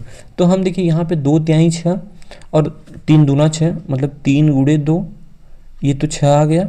अब हम 3 में से 2 घटाएंगे तो क्या 1 आएगा, तो लेकिन यहाँ पे माइनस रहेगा, माइनस का 3, और यहाँ पे जब प्लस का 2 रहेगा तब कितना आएगा, माइनस का 1 आएगा। क्योंकि देखिए प्लस माइनस क्या होता है, minus, minus plus minus, minus minus plus, और प्लस प्लस क्या होता है, माइनस होता है। तो इसको सॉल्व करते हैं, तो ये होगा एक्स स्क्वायर। अब ये -3 के साथ एक बार एक्स को लेंगे तो माइनस का 3x हो जाएगा। फिर यहाँ पे प्लस का 2x है, तो यहाँ पे क्या करेंगे, प्लस का 2x लेंगे, और फिर यहाँ पे क्या लेंगे, माइनस का 6, इक्वल टू कितने के है, 0 के, ठीक है। अब यहाँ पे हम सॉल्व 2 का पेयर मन में बना लीजिए आप। तो यहाँ पे x हम कॉमन लेंगे, तो आप जैसे मैंने बताया था डिवाइड करके देख सकते हैं। तो यहाँ पे 1x बचेगा, यहाँ पे माइनस का 3 बचेगा। फिर प्लस का क्या कॉमन ले सकते हैं, 2 देखिए वो इसमें भी कॉमन है, 2 इसमें भी कॉमन है। कॉमन का मतलब डिवाइड करने पे वो चीज़ें कट जाए। तो जब हम 2 कॉमन लेंगे तो यहाँ पे x बचेगा और यहाँ पे 2 तिहाई 6 बचेगा, इक्वल टू क्या है, 0 के, ठीक है, इक्वल टू क्या है, 0 के। अब हम इसको देखो दोनों सेम आ गए, तो जब दोनों सेम आ गया तो इसको एक ब्रैकेट में रखते हैं x - 3 और अगले ब्रैकेट में x प्लस का 2 रखते हैं। तो यहाँ से इक्वल टू 0 है, तो यहाँ से 2 मान निकलेगा, x इक्वल टू 3 आ जाएगा और ये उधर जाएगा तो माइनस का 2 आ जाएगा, ठीक है। ऐसे आप x का मान भी निकाल के दिखा सकते हैं। अगले प्रश्न पे चलते हैं। देखो 8वां प्रश्न क्या कर रखा है कि sec 30 अंश -2 cot 45 अंश प्लस -4/√3 और sin 30 अंश प्लस 2 cos 0 अंश का मान, ठीक है। तो वैल्यू को रखते जाइए। देखिए सेक जो 30 अंश का मान होता है वो होता है 2/3। सेक जो है वो कॉस का उल्टा है। कॉस 30 अंश का मान करणी में 3/2 है, आपको पता है, तो सेक का मान इसका उल्टा हो जाएगा, ठीक है। माइनस का 2 और काट 45 अंश का मान जो होता है tan 45 का उल्टा होता है। tan 45 अंश का मान होता है 1, तो कॉट का हो जाएगा 1, ठीक है। प्लस यहाँ पे प्लस माइनस है तो माइनस हो जाएगा, यहाँ पे 4/करणी में 3 रहेगा ऐसे ही। और जो साइन 30 अंश का मान होता है वो होता है 1/2 प्लस का 2 और कॉस 0 अंश का मान जो होता है वो क्या होता है 1 होता है, ठीक है। अब यहाँ पे हम चलते हैं, इसको सॉल्व करते हैं। तो यहाँ पे देखो 2/करणी में 3 तो ऐसे ही आएगा, माइनस का 2, ठीक है, और ये 2 से 2 कटेगा तो ये क्या बन जाएगा, माइनस का 2/करणी में 3 और ये प्लस का 2, प्लस का 2 माइनस के 2 से कटेगा, 2/करणी में 3 प्लस है, ये माइनस है, तो ये कट जाएगा, कितना आ जाएगा 0। तो आंसर कितना आ जाएगा 0, ठीक है। आपको देखिए वैल्यू याद रहनी चाहिए, अगर वैल्यू नहीं याद है तो बहुत दिक्कतें हो सकती हैं, इसलिए आप जितना हो सके एटलीस्ट 10 तक तो याद कर लीजिए, उसके बाद आप उल्टा कर करके चीज़ों को निकाल लीजिएगा, ठीक है। अगले प्रश्न पे चलते हैं 9। देखिए 9th क्वेश्चन जो कह रखा है वो 2 सिक्का उछालने पर क्या परिणाम प्राप्त होगा। देखिए जब हम 2 सिक्का उछालते हैं तो हमें एक चीज़ पता है कि जो सैंपल स्पेस मतलब प्रतिदर्श समष्टि जो आता है वो क्या क्या आता है। कभी आप जो जितने सिक्के को, जैसे एक सिक्के को उछालेंगे तो कितना आएगा, मान लो 2 आएगा, 2 परिणाम आएंगे। जब आप 2 सिक्कों को उछालेंगे तो कितना आएगा, 4 परिणाम आएगा। जब आप 3 सिक्कों को उछालेंगे तो 2 दूना 4 दूना 8 परिणाम आएगा, ठीक है। कहने का मतलब अगर आपसे पूछे कि क्या परिणाम आएगा तो आप 2 का पावर n करके डायरेक्टली परिणाम निकाल सकते हैं। लेकिन परिणाम क्या क्या आएगा, क्या क्या सैंपल स्पेस बनेगा, प्रतिदर्श समष्टि बनेगा, उसको हम कैसे निकालेंगे। तो उसको हम देखो, कभी देखो 2 कॉइन है, एक हेड का है। देखो जब हम कॉइन को उछालेंगे तो या तो हेड आ सकता है, ठीक है, या तो हेड आ सकता है, या क्या आ सकता है, टेल आ सकता है, ठीक है। तो यहाँ पे भी जब हम उछालेंगे तो ये भी या तो हेड हो सकता है या क्या हो सकता है, टेल हो सकता है। ये भी या तो टेल आ सकता है या तो हेड आ सकता है, यही तो आ सकता है। तो 4 परिणाम बनेंगे। एक बार हेड को ले लीजिए, ठीक है, एक बार हेड टेल को ले लीजिए, एक बार टेल हेड को ले लीजिए, और एक बार क्या करिए टेल को ले लीजिए, ठीक है। ऐसे आप चीज़ों को निकाल सकते हैं। ये क्या हो गया हमारा सैंपल स्पेस इक्वल टू क्या लिख देंगे, एस लिख देंगे, ठीक है। ये हमारे परिणाम प्राप्त होंगे। बाकी अगर मैं और फार्मूले आपको बताऊं तो ऐसे लिख सकते हैं, देखिए 2 का पावर 2 करेंगे तो कितना आएगा, 4 आएगा। 4 को 2 पार्ट में तोड़िए, 2 2, तो 2 बार हेड लिखिए और 2 बार टेल लिखिए, ठीक है। अब यहाँ पे 2 को भी 2 पार्ट में करिए, 1 1, तो एक बार हेड लिखिए, एक बार टेल लिखिए, एक बार हेड लिखिए, एक बार टेल लिखिए। ऐसे भी क्या कर सकते हैं, आप परिणाम को लिख सकते हैं। दोनों 2 टाइप आपको बताया। कभी कभी आपको देखिए दे देगा कि 3, जैसे 3 सिक्के उछालने पे क्या परिणाम आएगा, तो उसको भी बता देता हूँ। 4 देगा तो उसको भी आप लिख सकते हैं, जैसे कि 2 का पावर 3 मतलब कि 8 आ गया, ठीक है। अब इसको लिखने के लिए देखो आधा आधा कर दीजिए, ये 4 आएगा 4 आएगा, ठीक है। तो 4 बार हेड, 1 2 3, 4 बार हेड और 4 बार टेल, ठीक है। अब इसको भी 2 2 कर दीजिए, तो 2 बार हेड, 2 बार टेल, 2 बार हेड, 1 मिनट, 2 बार हेड 2 बार टेल, ठीक है। फिर अब इसको भी कर दीजिए 1 1, ठीक है। तो ये क्या हो जाएगा, 1 बार हेड, 1 बार टेल, 1 बार हेड, 1 बार टेल, 1 बार हेड, 1 बार टेल, 1 बार हेड, 1 बार टेल। तो ये हमारे परिणाम प्राप्त होंगे। एक बार हेड हेड आएगा, एक हेड हेड टेल आएगा, हेड टेल हेड आएगा, हेड टेल टेल आएगा, टेल हेड हेड आएगा, टेल हेड टेल आएगा, टेल टेल हेड आएगा और टेल टेल टेल आएगा, ठीक है।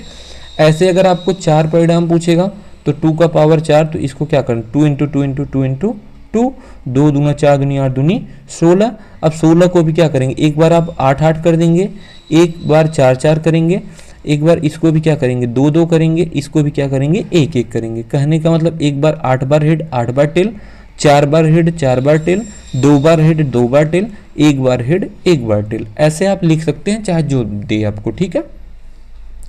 अगले प्रश्न पे चलते हैं। देखिए अगला प्रश्न क्या कर रखा है कि किसी शंकु की तिरछी ऊंचाई 21 सेमी है, तो त्रिज्या 8 सेमी है, शंकु का वक्रपृष्ठ ज्ञात कीजिए, ठीक है। अब यहाँ पे देखिए शंकु का वक्रपृष्ठ कहा है, तो कैसे हम निकाल सकते हैं। अगर हम बात करें शंकु का, तो आपको पता है जो शंकु है ना, वो किसी समकोण त्रिभुज को जब हम रोटेट करते हैं, जैसे कि कोई एक राइट एंगल ट्रायंगल है, जब हम इसको रोटेट करते हैं, जब इसको घुमाते हैं, तो ये किसका रूप ले लेता है, एक शंकु का रूप ले लेता है, ठीक है। तो यहाँ पे कुछ इस टाइप का, तो ये किसका रूप लेता है, शंकु का। शंकु में जो ये होता है इसको हम क्या कहते हैं, एल से रिप्रेजेंट करते हैं, जिसको कि स्लांट हाइट या तिर्यक ऊंचाई कहते हैं। ये हमारा रेडियस होता है और ये क्या होता है, ऊंचाई होता है, ठीक है। अगर हम शंकु के बारे में और बात करें, तो शंकु के फार्मूले के बारे में बात करें, तो देखो शंकु को जो तिर्यक ऊंचाई का फार्मूला होता है वो होता है L square equal to R square plus H square, ठीक है। जहाँ पे हम क्या ऐसे लिखते हैं इसको, L इक्वल टू ये क्या हो जाता है रूट में R square plus H square. ये किसका फार्मूला है, तिर्यक ऊंचाई का, ठीक है। अगले फार्मूले की अगर हम शंकु की बात करें, तो शंकु का जो अगला फार्मूला होता है वो पूछता है कर्व सरफेस एरिया। मतलब देखो शंकु का कर्व सरफेस एरिया आपको पता है ना, ये वाला एरिया, ठीक है, वक्र पृष्ठ का क्षेत्रफल। तो ये होता है पाई आर एल। जब हम बात करते हैं टोटल सरफेस एरिया का, कहने का मतलब संपूर्ण पृष्ठ के क्षेत्रफल का, तो इसमें एक सर्कल ऐड हो जाता है। और यहाँ पे देखिए पाई आर एल तो पहले का रहता है, प्लस का पाई आर स्क्वायर आ जाता है। तो जब हम पाई आर कॉमन लेंगे तो क्या बचता है, एल बचता है प्लस का आर बचता है, ठीक है। तो जो टोटल सरफेस एरिया आता है वो आता है ये फार्मूला। अब कभी कभी आपसे वॉल्यूम भी पूछता है, तो वॉल्यूम इक्वल टू होता है 1/3 पाई आर स्क्वायर एच। तो ये क्या हो गया, 3 फार्मूले जो कि आपके एग्जाम में पूछे जाते हैं, इस पे बेस्ड क्वेश्चन। तो आप इन सारे फार्मूले को याद रखिए। बाकी चलते हैं प्रश्न पे। देखिए प्रश्न क्या कर रखा है कि एक शंकु की जो तिरछी ऊंचाई है, कहने का मतलब एक समझो हमारा ये शंकु है, इस शंकु का जो तिरछी ऊंचाई दे रखा है वो कितना दे रखा है, 21 सेमी, ठीक है, 21 सेमी हो गया। अब यहाँ पे क्या दे रखा है कि त्रिज्या 8 सेमी है, ठीक है, त्रिज्या 8 सेमी हो गया। और शंकु का जो वक्रपृष्ठ ज्ञात कीजिए। अब देखिए शंकु का वक्रपृष्ठ ज्ञात करना है, तो मैंने अभी आपको बताया कि शंकु के जो वक्रपृष्ठ का फार्मूला होता है वो क्या होता है, पाई आर एल होता है। तो आप लिखेंगे कि शंकु का वक्रपृष्ठ equal to pi R L. तो देखिए आर का मान भी पता है, एल का मान भी पता है, तो हम निकाल सकते हैं। पाई का मान होता है 22/7 गुणे आर का मान कितना दे रखा है, 8 दे रखा है, और एल का मान कितना दे रखा है, 21 दे रखा है। ठीक है, तो 7 त्रिक 21, 8 त्रिक 24, तो 22 गुणा 24। तो 22 गुणा 24 करेंगे तो 24 दूना 48 का 8 बच्चा 4, 24 दूना 48 4 52, तो 528 वर्ग सेमी क्या हो जाएगा, आंसर हो जाएगा। ठीक है, तो ये क्या हो जाएगा, हमारा आंसर आ जाएगा। ये क्या है, CS से मतलब कि वक्रपृष्ठ का क्षेत्र, वक्रपृष्ठ का क्षेत्रफल। ठीक है, तो ऐसे आप क्वेश्चन को सॉल्व कर सकते हैं। अगले प्रश्न पे चलते हैं। देखिए 11वां प्रश्न क्या कर रखा है आपका कि ये देखिए ये घनमूल दे रखा है, ये वर्गमूल दे रखा है। तो अब हम बात करते हैं घनमूल का। देखिए घनमूल निकालते हैं 576 का। तो 576 का जब हम घनमूल निकालेंगे तो सबसे पहले देखो लास्ट डिजिट 2 से कट रहा है, तो ये संख्या 2 से कटेगी। तो 2 दूना 4, 2 अट्ठे 16, 2 अट्ठे 16। फिर 2 से काटेंगे, 2 1 के 2, 2 चौका 8, 2 चौका 8। फिर 2 से काटेंगे, 2 सत्ते 14, 2 दूना 4। 2 से काटेंगे, 2 तिहाई 6, 2 छंग 12। 2 से काटेंगे 18 दूना 36। 2 से काटेंगे 9 दूना 18। फिर इधर लेते हैं 9 किससे कटेगा, 3 से, 3 त्रिक का 9, 3 1 के 3। ठीक है, अब हम चलते हैं 343। देखो 343 दे रखा है, तो यहाँ पे कितना आ गया, 18, 9 से कटा 3 आ गया, अब 576। ठीक है, अब क्या 343 को लेते हैं। तो जब हम 343 को लेंगे तो क्या आ जाएगा, 343। अब ये देखो ये किससे कटेगा, अब ये देखो किससे कटेगा, 7 से कटेगा। 7 चौक 28, और ये 7 9 आई 63। फिर यहाँ पे 7 सत्ते 49, और 7 1 के 7। ठीक है, तो अब ये देखो घनमूल दिया है और ये कुछ नहीं दिया, तो ये क्या है, वर्गमूल है। तो घनमूल में 3 का जोड़ा, वर्गमूल में 2 का जोड़ा। ठीक है, तो ये 2 2 का जोड़ा बन गया। तो इसको हम लिख लेते हैं एक ब्रैकेट में। तो ब्रैकेट में लिखेंगे तो सबसे पहले क्यूब वाला लिखते हैं। क्यूब वाला लिखेंगे तो ये क्या बन जाएगा, 7 गुणे 7 गुणे 7। ठीक, अब हम ये घन वर्गमूल वाला लिखते हैं। तो वर्गमूल का कितना जोड़ा बन रहा है, 1 2 3। 2 2 का कितना जोड़ा बन रहा है, 3। 2 गुणे 2 गुणे 2 गुणे 2 गुणे 2 गुणे 2। ठीक है, 1 जोड़ा 2 जोड़ा और 3 जोड़ा, और यहाँ पे 3 गुणे 3। ठीक है, तो ऐसे कर सकते हैं आप। डायरेक्टली मैं ऐसे बता दे रहा हूँ, ये ज़्यादा खिचड़ी हो जा रहा है, तो ऐसे डायरेक्टली आप कर सकते हो। 1 मिनट। तो यहाँ पे देखिए 7, ये 7 बाहर आ जाएगा, तो 1 7 बचेगा, और इस 7, और यहाँ पे देखो 7 गुणे कितना आ जाएगा, 1 2 2 2 और 3। तो 2 दूना 4 दूनी 8, 8 त्रिक 24। तो 7 गुणे कितना आ जाएगा, 24। तो इसका मल्टीप्लाई करेंगे तो कितना आ जाएगा हमारा, 168। 168 क्या आ जाएगा, आंसर आ जाएगा। ठीक है, इस टाइप से आप क्या कर सकते हैं, क्वेश्चन को सॉल्व कर सकते हैं। ठीक है, अगले प्रश्न पे चलते हैं, 2019 के क्वेश्चन पे। तो देखिए 2019 का जो पहला क्वेश्चन दे रखा है वो क्या दे रखा है कि 8000 का घनमूल ज्ञात कीजिए। तो देखिए घनमूल बोला है, तो घनमूल आप कर सकते हैं, लेकिन मैं फिर भी बता सकता हूँ कि घनमूल होता क्या है। इसका घनमूल कितना हो जाएगा, 20 हो जाएगा, लेकिन करके दिखा देते हैं। देखिए घनमूल की बात करते हैं, 3 3 का जोड़ा बनता है, आपको पता है।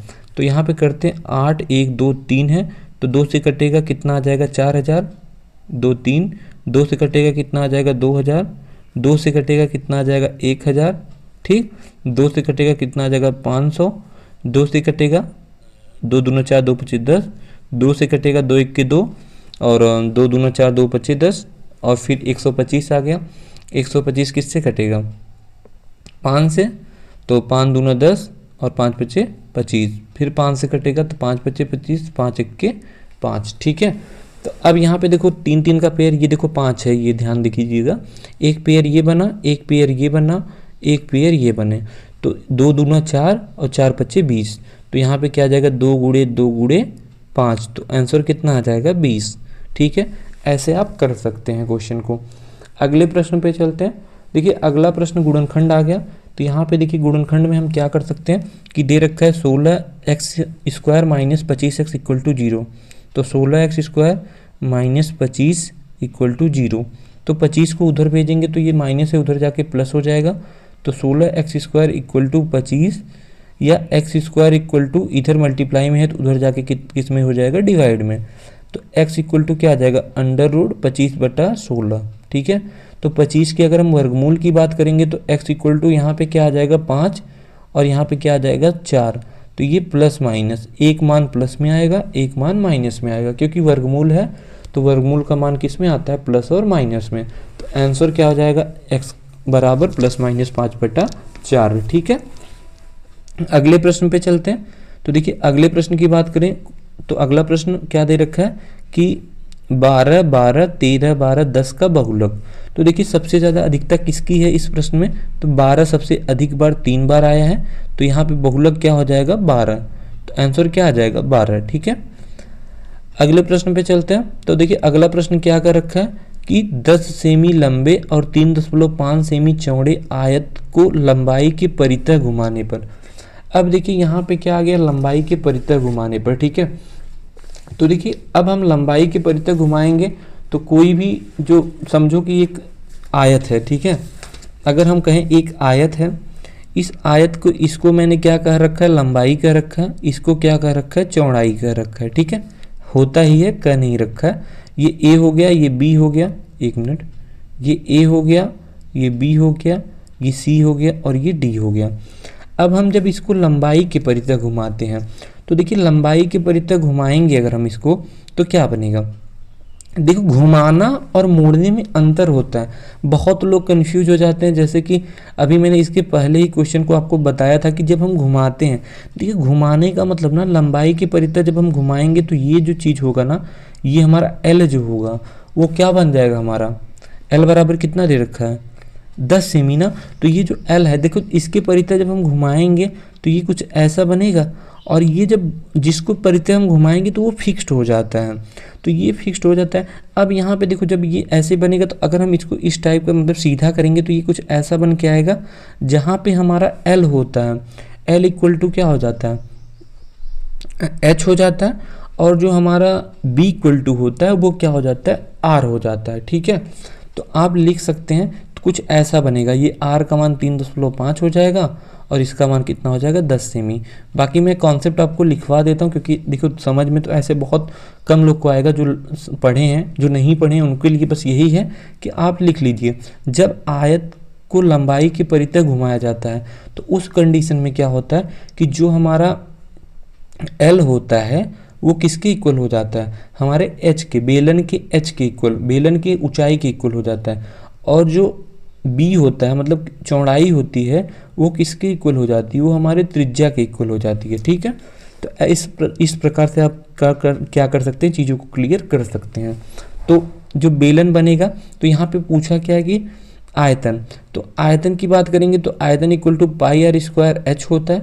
ठीक है, तो 22/7 गुणे आर का मान क्या हो जाएगा यहाँ पे 3.5, तो 3.5 गुणे 3.5 और यहाँ पे गुणे एच का मान कितना है 10 है। ठीक है, तो 3.5 मतलब 3.5 गुणे 3.5 का गुणा करेंगे तो ये 7 होगा, 7 से 7 कट जाएगा, तो यहाँ पे क्या बचेगा 22 गुणे 10, तो 22 गुणे 10 बराबर क्या हो जाएगा 220। ठीक है, घन सेमी या सेमी क्यूब। ठीक है, तो इस टाइप से आप क्वेश्चन को कर सकते हैं। ऐसे क्वेश्चन को यहाँ पे लिखेंगे कि आर बराबर क्या आएगा, हमारा आर बराबर कितना आएगा 3.5 और जो एच बराबर आएगा वो 10 आएगा।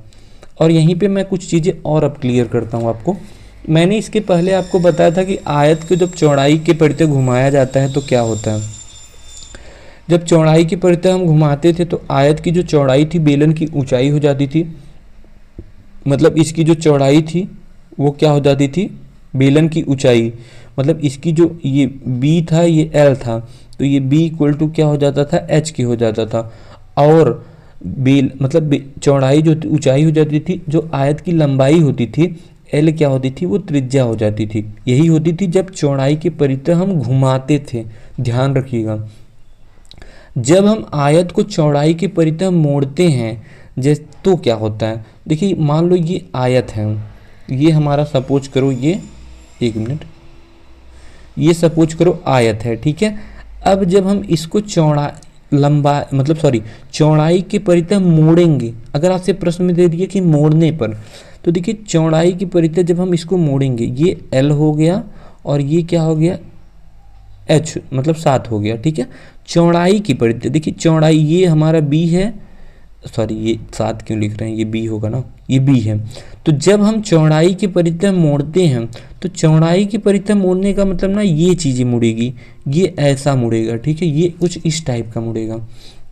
और जब ये इस टाइप का मुड़ेगा तो यहाँ पे होगा क्या, ये एक बेलन का रूप लेगा, और ये जब बेलन का रूप लेगा, जब हम इसको सीधा करेंगे, सपोज करो कि इसको हम ऐसे सीधा करेंगे, ये ऐसा रूप लेगा। ये मोड़ने की बात बता रहा हूँ मैं, मोड़ने की बात बता रहा हूँ, ठीक है, ये घुमाने की नहीं बता रहा हूँ, मोड़ने की बता रहा हूँ। तो कैसा बनेगा, ये कुछ इस टाइप का बन के आएगा, ये ऐसा, एक मिनट, ये ऐसा बन के आएगा। इसको मैं सीधा कर रहा हूँ, मतलब खड़ा कर रहा हूँ, सपोज करो तो ये L होगा, ये B होगा, ऐसा बनेगा।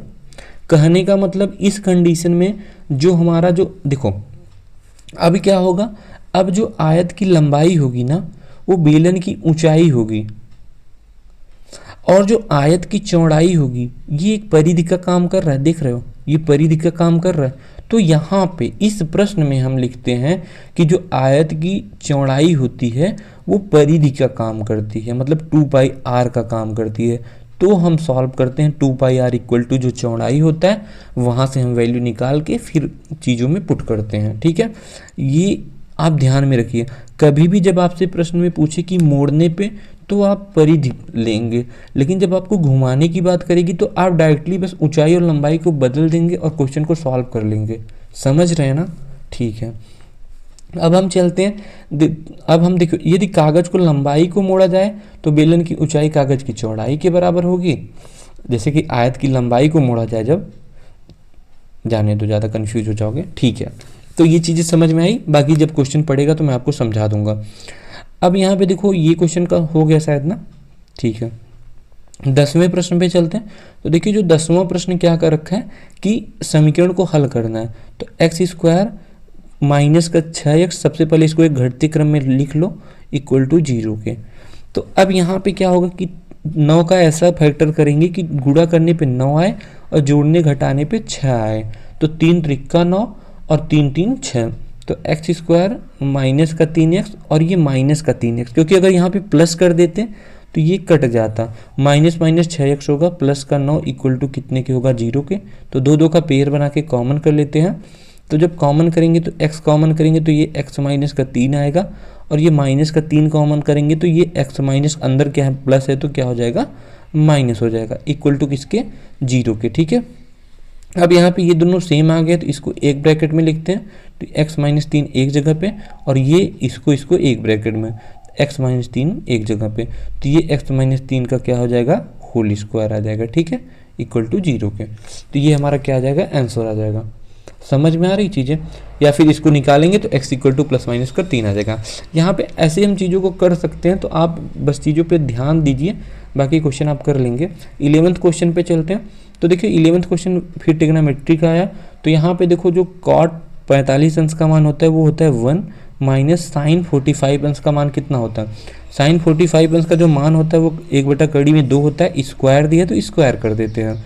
माइनस का कास 45 अंश का मान होता है, 1/2 होता है, तो इसका भी स्क्वायर कर देते हैं। प्लस का कॉस 90 अंश का मान कितना होता है, 1 होता है।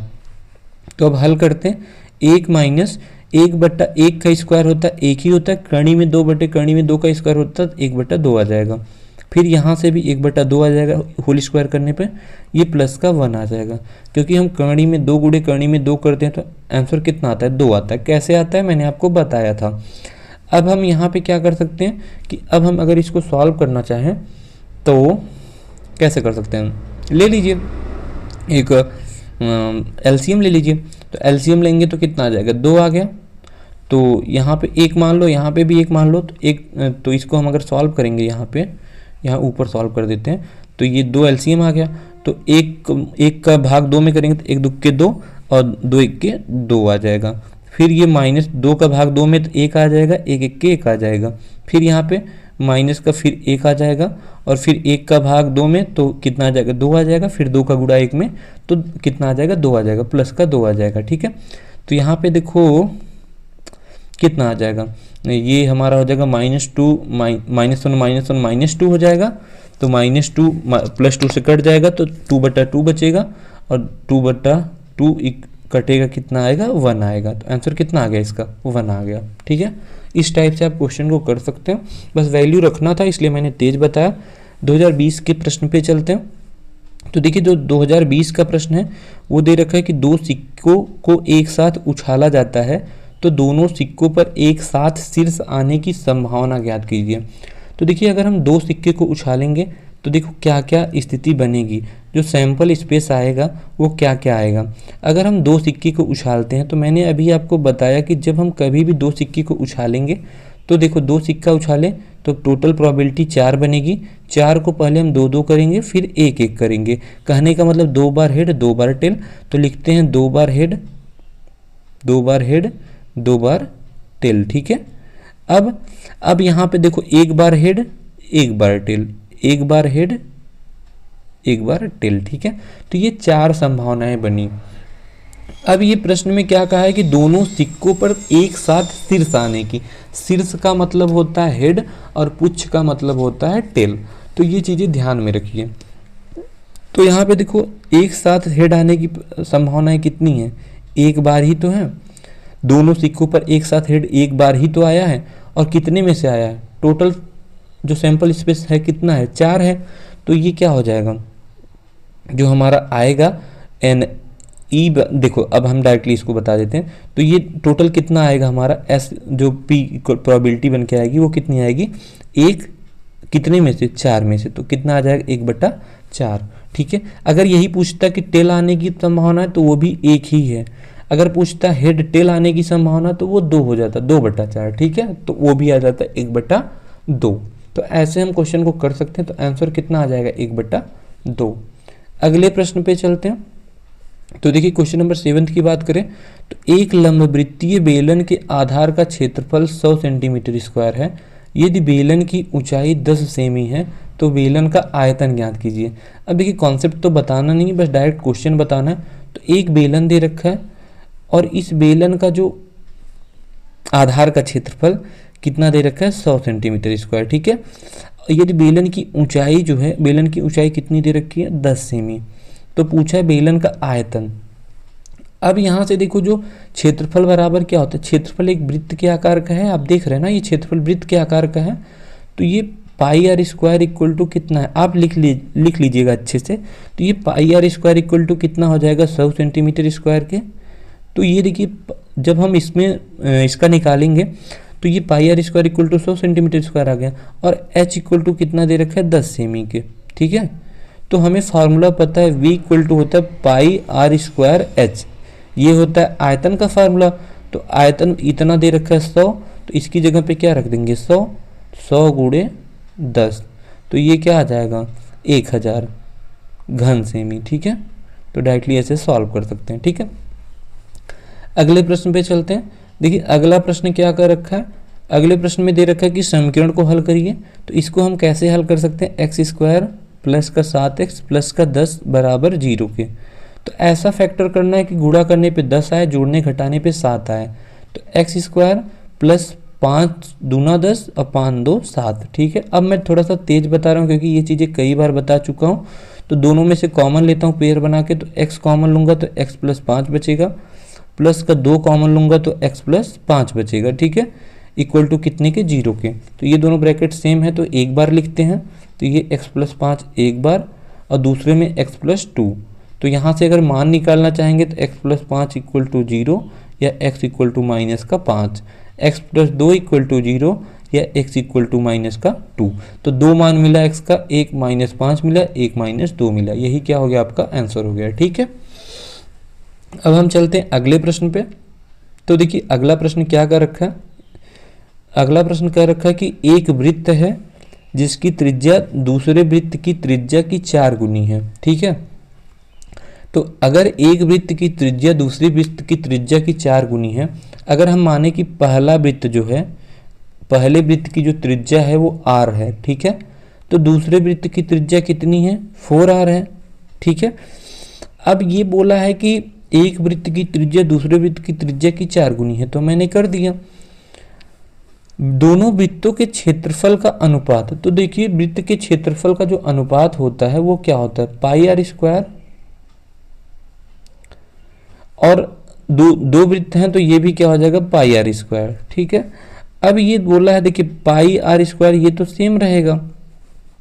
दूसरे में दे रखा है कि इसका जो 4 है तो r की जगह पे 4 हो जाएगा, तो ये पाई रहेगा, तो ये 4r स्क्वायर हो जाएगा, ठीक है। तो ये बनेगा पाई आर स्क्वायर बटे 4 चौका 16r स्क्वायर, तो पाई 16r स्क्वायर, ठीक है। तो r स्क्वायर से r स्क्वायर जाएगा, पाई से पाई जाएगा, तो बचेगा क्या, 1/16, और इसको अनुपात में क्या लिख सकते हैं, 1:16, ठीक है, 1:16। आंसर क्या आ जाएगा, 1:16, ठीक है। तो ऐसे आप सॉल्व कर सकते हैं। अगले प्रश्न पे चलते हैं। तो देखिए 10वां प्रश्न क्या कर रखा है कि ABCD एक चक्रीय चतुर्भुज है, ठीक है। कोण A बराबर 55 डिग्री तथा कोण B बराबर 60 डिग्री हो तो कोण C तथा कोण D का मान ज्ञात कीजिए। अब देखिए यहाँ पे चक्रीय चतुर्भुज की बात हुई है। अब तक मैंने समचतुर्भुज पढ़ा था, अब हम पढ़ेंगे चक्रीय चतुर्भुज। देखिए अगर चक्रीय चतुर्भुज की बात करें ना, तो चक्रीय चतुर्भुज का जो चारों शीर्ष होता है ना, वो वृत्त के केंद्र, वृत्त पे होता है। जैसे कि ये देखो वृत्त पे इनका चारों जो पॉइंट होता है, थोड़ा सा ये समझना, ये पॉइंट जो होता है ये चारों किस पे होता है, ये वृत्त पे होता है, ठीक है। ये मान लो A हो गया, ये B हो गया, ये C हो गया, ये D हो गया।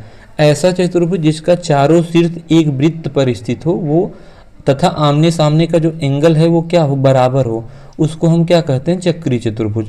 तो अगर A बराबर 55 दे रखा है, B बराबर 60 दे रखा है, तो पूछा C और D का पूछा है, तो आमने सामने के जो एंगल का सम होता है वो 180 अंश के बराबर होता है। तो अगर हम लिखें angle A plus angle C बराबर 180 अंश, तो यहाँ पे एंगल A का मान 55 दे रखा है, 55 डिग्री, प्लस एंगल C बराबर 180 अंश, तो एंगल C बराबर 180 अंश माइनस 55, क्योंकि इधर प्लस है तो उधर जाएगा माइनस, तो 55 घटाएंगे तो कितना आ जाएगा हमारा, 180 में से 55 जाएगा तो घटा लो, तो 180 माइनस 55, तो 10 में से 5 गए 5, और 10 में से 5 गए 5, और यहाँ पे बचा 7 में से 5 गए 2, तो 175, सॉरी 10 में से 5 गए 5 बचा, और 8 में से सॉरी यहाँ पे 7 बचा, 7 में से 5 गए 2 बचा, 125 डिग्री, ठीक है। तो एंगल सी का मान 125 आ गया। अब हम निकालते हैं angle B plus angle D बराबर 180 अंश। तो एंगल बी का मान कितना दे रखा है, 60 अंश, तो 60 अंश प्लस एंगल डी बराबर 180 अंश। तो यहाँ से देखो, अब हम इसको अगर सॉल्व करेंगे तो अब यहाँ पे क्या कर सकते हैं, 60 उधर जाएगा तो एंगल डी इक्वल टू घटेगा तो कितना आ जाएगा, 120 अंश, ठीक है। तो एक एंगल क्या आ गया, 120 एंगल डी आ गया, और एंगल सी जो है वो क्या आ गया, 125 आ गया। ऐसे आप ज्ञात कर सकते हैं। लेकिन यही जब समचतुर्भुज दिया रहता तो उस कंडीशन में देखो संगत भुजाओं का ए बी का योग 180 अंश होता है, ठीक है। इसमें जो होता है, इसमें क्या होता है, आमने सामने की भुजाओं का योग 180 अंश होता है, कोण का योग 180 अंश होता है, ठीक है। अगले प्रश्न पे चलते हैं। देखिए 11वां क्वेश्चन क्या कर रखा है कि मान दे रखा है साइन 30 अंश प्लस कॉस 60 अंश प्लस टेन 45 अंश। तो अगर देखो इस क्वेश्चन को कैसे आप कर सकते हो, इस क्वेश्चन में दे रखा है कि साइन 30 अंश का मान आपको पता है 1/2 होता है, प्लस कॉस 60 अंश का मान कितना होता है, 1/2 होता है, टेन 45 अंश का मान 1 होता है। तो ये एलसीएम ले लीजिए, 2 आएगा, 2 का भाग 2 में देंगे 1 आएगा, 1 1 के 1 हो जाएगा। फिर प्लस 2 का भाग 2 में देंगे 1 आएगा, 1 का गुणा 1 में होगा तो 1 आ जाएगा, 1 2 के 2 आएगा, 2 का गुणा 1 में करेंगे तो 2 आएगा। तो ये क्या बन जाएगा, 4/2 या 2 दूना 4। आंसर कितना आ जाएगा, 2 आ जाएगा, ठीक है। अगले प्रश्न पे चलते हैं, 2021 के प्रश्न पे। तो देखिए 21 का जो पहला प्रश्न है, यदि किसी वृत्त का क्षेत्रफल 154 हो तो इसका व्यास ज्ञात कीजिए। तो देखिए वृत्त का क्षेत्रफल जो दे रखा है हमें पता है पाई आर स्क्वायर इक्वल टू क्या होता है, 154 होता है। तो यहाँ से अगर हम आर स्क्वायर इक्वल टू निकालेंगे तो आर स्क्वायर इक्वल टू 154/22/7 हो जाएगा, और जो 7 है ऊपर जाएगा गुणा होगा तो आर स्क्वायर इक्वल टू 154 × 7/22 हो जाएगा। 22 सत्ते 154 होता है और 7 × 7 तो ये कितना हो जाएगा 49।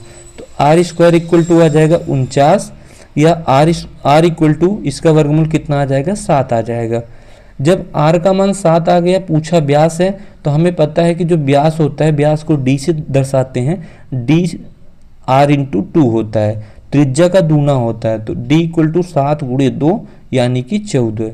आंसर कितना आ जाएगा हमारा 14। ठीक है, इस टाइप से हम इस प्रश्न को कर सकते हैं। बाकी देखिए कभी कभी त्रिज्या डायरेक्टली दे देता है, कभी कभी व्यास पूछता है, कभी कभी व्यास दे देता है, कभी कभी त्रिज्या पूछता है। अगले प्रश्न पे चलते हैं। तो देखिए अगला प्रश्न क्या दे रखा है, 243 का पावर जो दे रखा है 3/5 दे रखा है, कुछ सरल कीजिए। तो सबसे पहले 243 का हम निकालते हैं फैक्टराइजेशन। तो 243 का जब फैक्टराइजेशन करेंगे तो कितना आएगा, सबसे पहले ये 3 से काटो तो 3 × 8 = 24, 3 × 1 = 3, 3 दूना 6, 3 7 21, फिर 3 से काटेंगे 3 9 27, 3 3 9 और 3 1 3। तो ये कितना पावर बना, 3 का 1 2 3 4 5। तो इसको हम ब्रैकेट के अंदर क्या लिख सकते हैं, 3 का पावर 5 और टोटल का पावर 3/5। आपने पढ़ा है एक फार्मूला कि a का पावर m और इसका पावर n रहता है, तो हम इसको क्या लिखते हैं, a का पावर mn, ऐसे ही तो लिखते हैं। तो इसका भी मल्टीप्लाई कर देते हैं पावर का, तो ये 3 5 × 3/5, 5 × 3/5, तो 5 से 5 कटेगा तो बचेगा 3 का पावर 3, तो 3 3 9 3 27, क्या हो जाएगा आंसर आ जाएगा। ठीक है, अगले प्रश्न पे चलते हैं।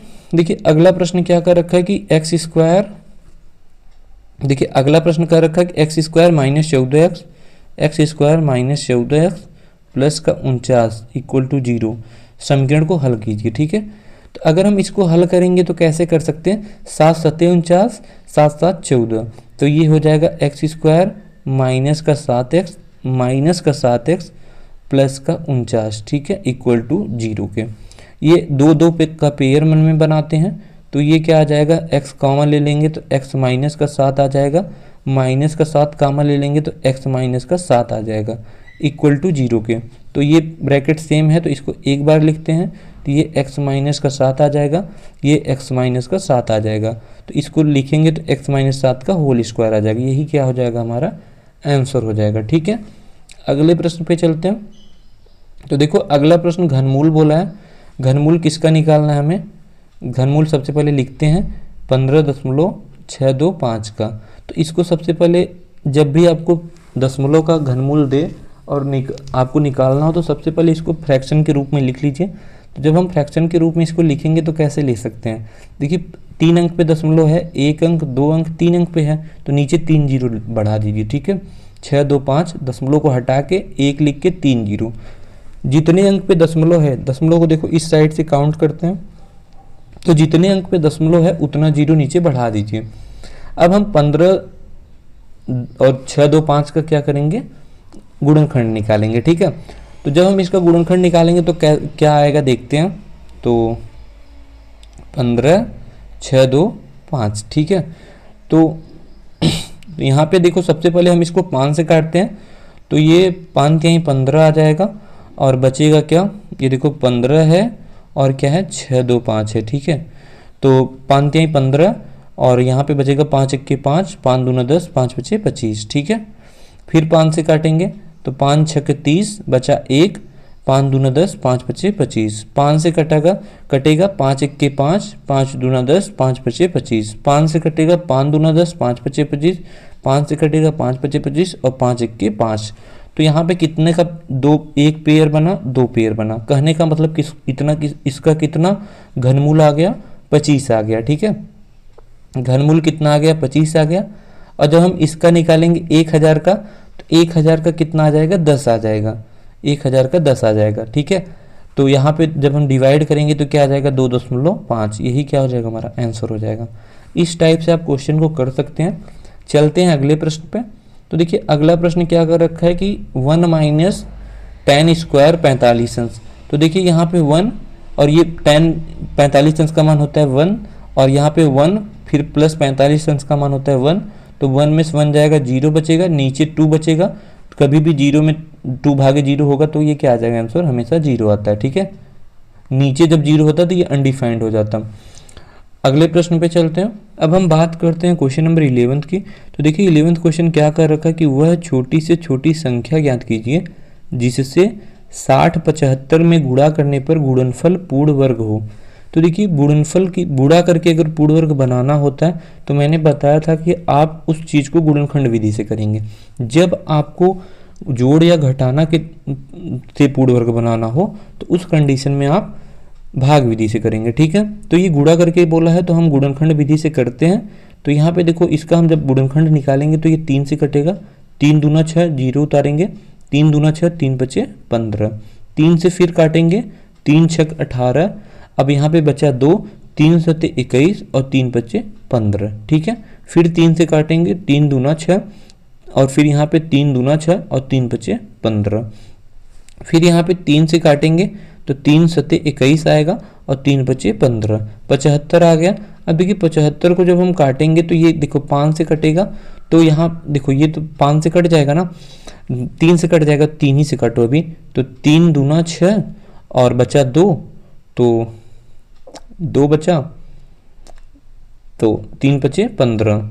ठीक है, 1 बचा, और यहाँ पे फिर 5 से काटेंगे तो 5 बचे 25, 5 से काटेंगे तो 5 1 के 5। ठीक है, तो अब यहाँ पे देखो जो हमारा गुणनखंड, देखो यहाँ पे ये क्या है कि अब हम इसका वर्गमूल निकालेंगे। तो ये देखो छोटी से छोटी संख्या बोला है तो हम एलसीएम निकालते हैं। आपको पता है ना, जब कभी भी छोटी से छोटी संख्या बोलता है तो आप क्या करते हैं, एलसीएम निकालते हैं। तो हमने एलसीएम निकाला, अब 2 2 का पेयर बनाते हैं। जब 2 2 का पेयर बनाएंगे तो यहाँ पे पेयर बनाएंगे तो क्या बनेगा, पेयर बनाने पे एक 3 बच जा रहा है, और जो 3 बच रहा है ना वही क्या होगा, उसी से जब हम गुणा कर देंगे इसको तो ये पूर्ण वर्ग बन जाएगा। तो हम लिखेंगे कि 60 75 में 3 से गुणा करने पर 60 75 पूर्ण वर्ग बन जाएगा। ठीक है, इस टाइप से आप क्या करेंगे, इसको लिखेंगे अच्छे से। अगले प्रश्न पे चलते हैं, 2022 के प्रश्न पे। तो देखिए 2022 का जो प्रश्न है वो क्या कह रखा है, पहला प्रश्न जो है वो कह रखा है कि यदि किसी घनाकार गड्ढे का जो आयतन है वो 13.824 घन मीटर हो तो उस गड्ढे की गहराई ज्ञात कीजिए। देखिए कोई घनाकार है, क्यूब है, अब यहाँ पे बोला है कि इसकी जो गहराई है, ये कुआं है। ठीक है, तो मान लो गड्ढा है या कुआं है जिसका आयतन, आयतन मतलब वॉल्यूम, जितना वो अपने अंदर रख सकता है चीज़ों को, वॉल्यूम है। ठीक है, तो वॉल्यूम 13.824 घन मीटर है, तो उस गड्ढे की गहराई ज्ञात कीजिए। अब गड्ढे का गहराई मतलब वॉल्यूम जितना होगा वही तो गहराई होगी, मतलब जितना उस कैपेसिटी होगी वही तो उसकी गहराई होगी, उतना ही तो पानी रखेगा। बाल्टी की गहराई जितनी होगी उसका वॉल्यूम भी तो उतना होगा। तो कहने का मतलब जो घन का वॉल्यूम होता है, आपको पता है कि घन का जो आयतन होता है वो क्या होता है, घन का आयतन बराबर होता है a क्यूब तीनों भुजाओं, क्योंकि तीनों भुजाएं बराबर होती हैं इसलिए इनका जो आयतन होता है वो a क्यूब होता है। और जब हम a क्यूब कहते हैं तो देखिए अब a क्यूब किसके बराबर है, 13.824 के, तो 13.824 के बराबर है a क्यूब। तो अब क्या करिए, इसका घनमूल निकाल लीजिए। घनमूल निकालने के लिए क्या करते हैं हम, सबसे पहले देखो घनमूल निकालने के लिए इस चीज़ को a उधर जाएगा तो ये क्या बन जाएगा, क्यूब रूट में हो जाएगा, क्यूब में हो जाएगा, तो 13.824। मैंने बताया था कभी भी ऐसा प्रश्न मिले तो सबसे पहले इसको फ्रैक्शन में बदल लो, ज़्यादा इजी रहेगा। तो इसको हम फ्रैक्शन में बदलते हैं। तो इसको जब हम फ्रैक्शन में बदलेंगे तो थोड़ा सा जगह चाहिए मुझे, दूसरे कलर से यही करते हैं। तो जब हम इसको फ्रैक्शन में बदलेंगे तो ये क्या हो जाएगा, 13.824। देखो दशमलव कितने अंक पे है, 3 अंक पे है, तो नीचे 3 जीरो, 1 2 3 जीरो, यहाँ पे क्यूब है तो क्यूब लगा देते हैं। ठीक है, अब 13.824 का अगर हम घनमूल निकालेंगे तो क्या आएगा, तो 13.824 का जब घनमूल निकालेंगे तो ये घनमूल आता है 24। ठीक है, और इसका क्या आ जाएगा, 10 आ जाएगा। तो जब हम डिवाइड करेंगे तो ये 2.4 हो जाएगा। वीडियो बहुत लंबी हो रही है इसलिए थोड़ा सा मैं टाइम कम करने की कोशिश कर रहा हूँ, मतलब जल्दी कराने की कोशिश कर रहा हूँ। तो आप चीज़ों को कर लीजिएगा, बाकी इसको आप गुणनखंड निकाल के 2 2 का 3 3 का पेयर बना के कर लीजिएगा, आंसर कितना आ जाएगा, 24 आ जाएगा। या तो आप भाग विधि से भी कर सकते हैं। ठीक है, अगले प्रश्न पे चलते हैं। देखिए अगला प्रश्न क्या दे रखा है, 2 सिक्का एक साथ उछाला जाता है, ठीक है, तो ऊपर शीर्ष आने की संभावना प्रतिशत ज्ञात कीजिए। देखिए 2 सिक्का उछाला जाएगा तो जो इसका सैंपल स्पेस प्रतिदर समष्टि आएगा वो आएगा हेड हेड। कैसे निकालते हैं मैंने बताया था, हेड टेल, टेल हेड और यहाँ पे टेल टेल, यही आएगा। अब यहाँ पे देखिए बोला है कि शीर्ष आने की, तो देखिए ऊपर शीर्ष आने की जो संभावना है वो एक ही है, ठीक है। 2 सिक्कों पे एक साथ जो शीर्ष आने की संभावना कितनी है, एक ही है। और कितने में से है, 4 में से, तो जितना है एक है तो एक ऊपर रहता है और जितने में से है वो नीचे रहता है, तो 4। तो यहाँ पे ये क्या आ जाएगा हमारा, अब ये जो प्रोबेबिलिटी बन के आएगी वो क्या आ जाएगी, 1/4। और ये प्रतिशत में बोला है तो 100% का गुणा कर दो, तो 100% का जब गुणा करेंगे तो 25 चौका 100, ये कितना आ जाएगा, 25% आ जाएगा। मतलब कि एक जो आने की, मतलब शीर्ष आने की जो प्रोबेबिलिटी है वो 25% है, ठीक है। तो ऐसे आप कर सकते हैं। अगले प्रश्न पे चलते हैं। देखिए 8वां प्रश्न क्या दे रखा है, a बराबर 60 डिग्री दे रखा है, तो sine a minus cos a का मान पूछा है। अच्छा, अब यहाँ पे देखो a बराबर 60 डिग्री दे रखा है, तो sine a minus cos a का मान पूछा है, तो रख दीजिए। देखिए यहाँ पे क्या है, साइन यहाँ पे 60 डिग्री और माइनस कॉस 60 डिग्री।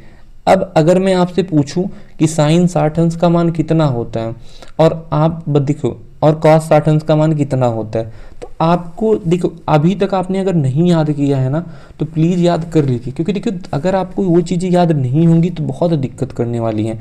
ये चीज़ें आपके लिए होमवर्क हैं, ये आप कर लीजिएगा, ठीक है। अगले प्रश्न पे चलते हैं। देखिए साइन 60 का मान रखना है और कॉस 60 का मान, मैंने कई बार बताया। साइन 30 अंश का मान 1/2, साइन 45 अंश का मान 1/2, साइन 60 अंश का मान कड़ी में 3/2 और साइन 90 अंश का मान कितना होता है, 1 होता है। कॉस फिर उसका रिवर्स हो जाता है, कॉस 0 अंश का मान 1, कॉस 30 अंश का मान कड़ी में 3/2, कॉस 45 अंश का मान 1/2 में 2, कॉस 60 अंश का मान 1/2, तो ऐसे हो जाता है। तो इसका मान कड़ी में 3/2 और इसका मान 1/2, तो ऐसे आप कर सकते हैं। आप इसको सॉल्व करिएगा, ठीक है। अगले प्रश्न पे चलते हैं। देखिए 9th क्वेश्चन क्या कर रखा है, 9th क्वेश्चन गुणनखंड है, तो इसको मैं बताता हूँ। देखो x² माइनस x और -6 का गुणनखंड करना है। तो ये देखो इसका कैसा फैक्टर करेंगे कि गुणा करने पे 6 आए और जोड़ने घटाने पे माइनस का 1 आया, तो ये क्या हो जाएगा, माइनस का 3x और ये प्लस का 2, 3 दूना 6, 3 में 2 गए 1, इक्वल टू 0 के। तो कॉमन लेंगे तो ये क्या आ जाएगा, x माइनस का 3 और यहाँ पे फिर हम माइनस का प्लस का 2 कॉमन लेंगे तो ये आ जाएगा x माइनस का 3 इक्वल टू 0 के। तो ये दोनों ब्रैकेट सेम है, तो ये x माइनस 3 एक कोष्टक में और ये x प्लस 2 एक कोष्टक में, ठीक है। तो ये हमारा आंसर आ जाएगा। यहाँ से x का 2 मान आएगा, x माइनस 3 बराबर 0 करेंगे तो x बराबर 3 आएगा और यहाँ पे x प्लस 2 बराबर 0 करेंगे तो x बराबर माइनस का 2 आएगा, ठीक है।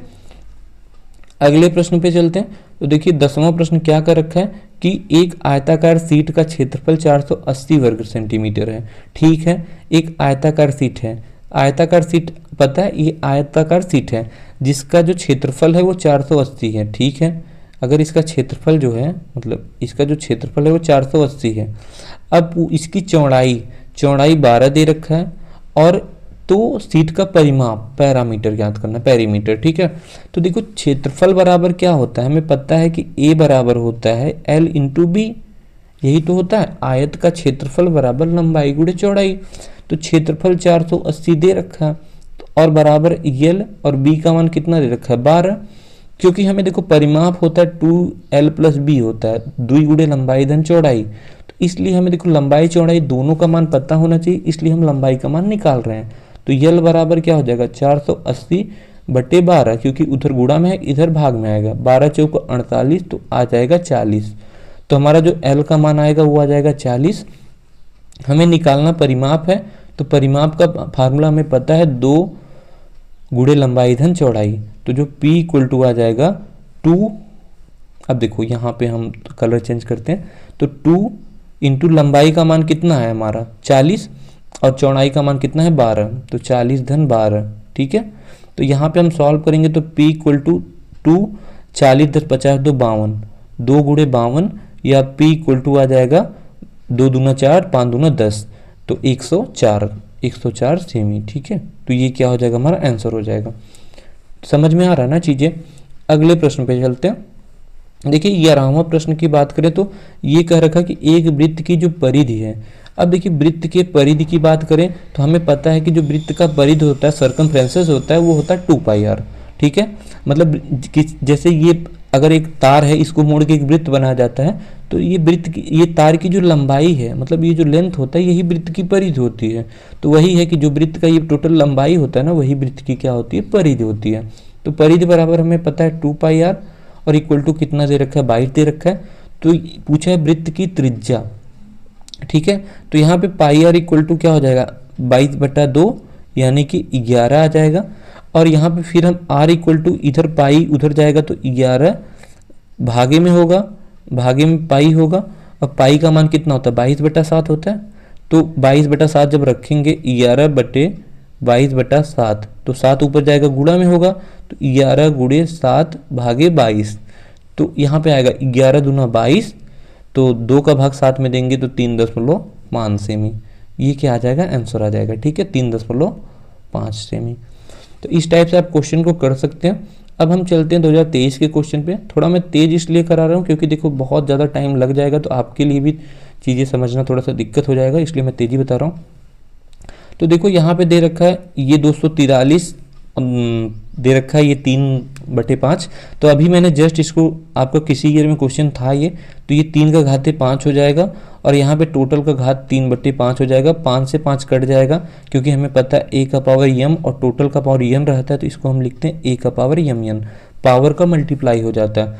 तो ये 3 का घात 3 आ जाएगा, और आंसर कितना आ जाएगा, 27 आ जाएगा। ठीक है, अब हम क्वेश्चन नंबर 7 की बात करते हैं। तो देखिए 7 क्वेश्चन में क्या कर रखा कि 9 विद्यार्थियों की सेमी में ऊंचाइयां निम्नवत हैं। अब यहाँ पे देखो सेमी में ऊंचाई दे रखा है और इनकी मध्यिका पूछा है। तो कभी भी आपसे मध्यिका जब पूछता है तो मध्यिका के लिए 2 चीज़ें हैं। एक तो मध्यिका आपसे पूछेगा कि जब उनकी संख्या सम हो, एक पूछेगा मध्यिका जब आप उनकी संख्या क्या हो, विषम हो। ठीक है, तो इस टाइप से आप ध्यान में रखिएगा। तो अब यहाँ पे सबसे पहले जब आपको दे, ये एक अवर्गीकृत आंकड़ा है। अवर्गीकृत आंकड़े का मतलब कि जैसे कि देखो ये है, ये है, ये है, ये है, कोई भी चीज़ कहीं भी फैली है, ठीक है, उसको हम क्या कहते हैं, अनग्रुप्ड डाटा। जब हम उसको एक जगह पे एक सीक्वेंस में रखते हैं तो उसको हम क्या करते हैं, ग्रुप्ड डाटा। जैसे कि अभी हम लिखेंगे कि 0 से 25 के बीच में 5 लड़के हैं, 25 से 30 के बीच में 10 लड़के हैं। तो जो फ्रीक्वेंसी है वो ये है, मतलब लड़कों की संख्या बारंबार था। और ये क्या है, ये हमारा हो जाएगा हमारे जो डाटा है, ठीक है, मतलब ग्रुप्ड डाटा। ठीक है, यहाँ पे भी ये लोअर होता है, ये अपर होता है, इसको जरूरत है नहीं आपको जानने की। तो सबसे पहले अगर कभी भी ऐसा क्वेश्चन दे तो इसको एक पहले आरोही क्रम में रखिए, आरोही या अवरोही क्रम में रखिए, बढ़ते क्रम में रखिए या घटते क्रम में रखिए। ठीक है, इसको एक प्रॉपर ऑर्डर में रखिए। तो हम इसको रखते हैं प्रॉपर ऑर्डर में, आरोही क्रम में रखते हैं। तो लिखेंगे कि दिए गए आंकड़े को आरोही क्रम में रखने पर, मैं जो बोल रहा हूँ आप लिखते चलिएगा अच्छे से। तो यहाँ पे आरोही क्रम में रखेंगे तो सबसे छोटा सबसे पहले 143 है, तो 143 लिखते हैं। फिर इससे छोटा क्या है, इससे छोटा हमारा 145 है, तो 145 लिखते हैं। फिर इसके बाद 148 है, 148 हो गया। अब इसके बाद 151 है, तो ये 151 हो जाएगा। फिर इसके बाद क्या है, 152 है, फिर 153 है, तो 152 हो गया, 153 हो गया। इसके बाद हमारा 163 है, 169 है, तो ये 163 हो गया और 169 हो गया। तो एक प्रॉपर ऑर्डर में लिख लिए। अब पूछा है कि इनकी मध्यिका, तो अब नंबर गिनिए, 1 2 3 4 5 6 7 8, 8 ही है। 1 2 3 4 5 6 7 8 9 है ना, कहीं कुछ छूट रह गया। 143, 145, 148, 151, 152, 153, हाँ 155 छूट रहा है। तो ये देखो यहाँ पे आएगा, एक मिनट,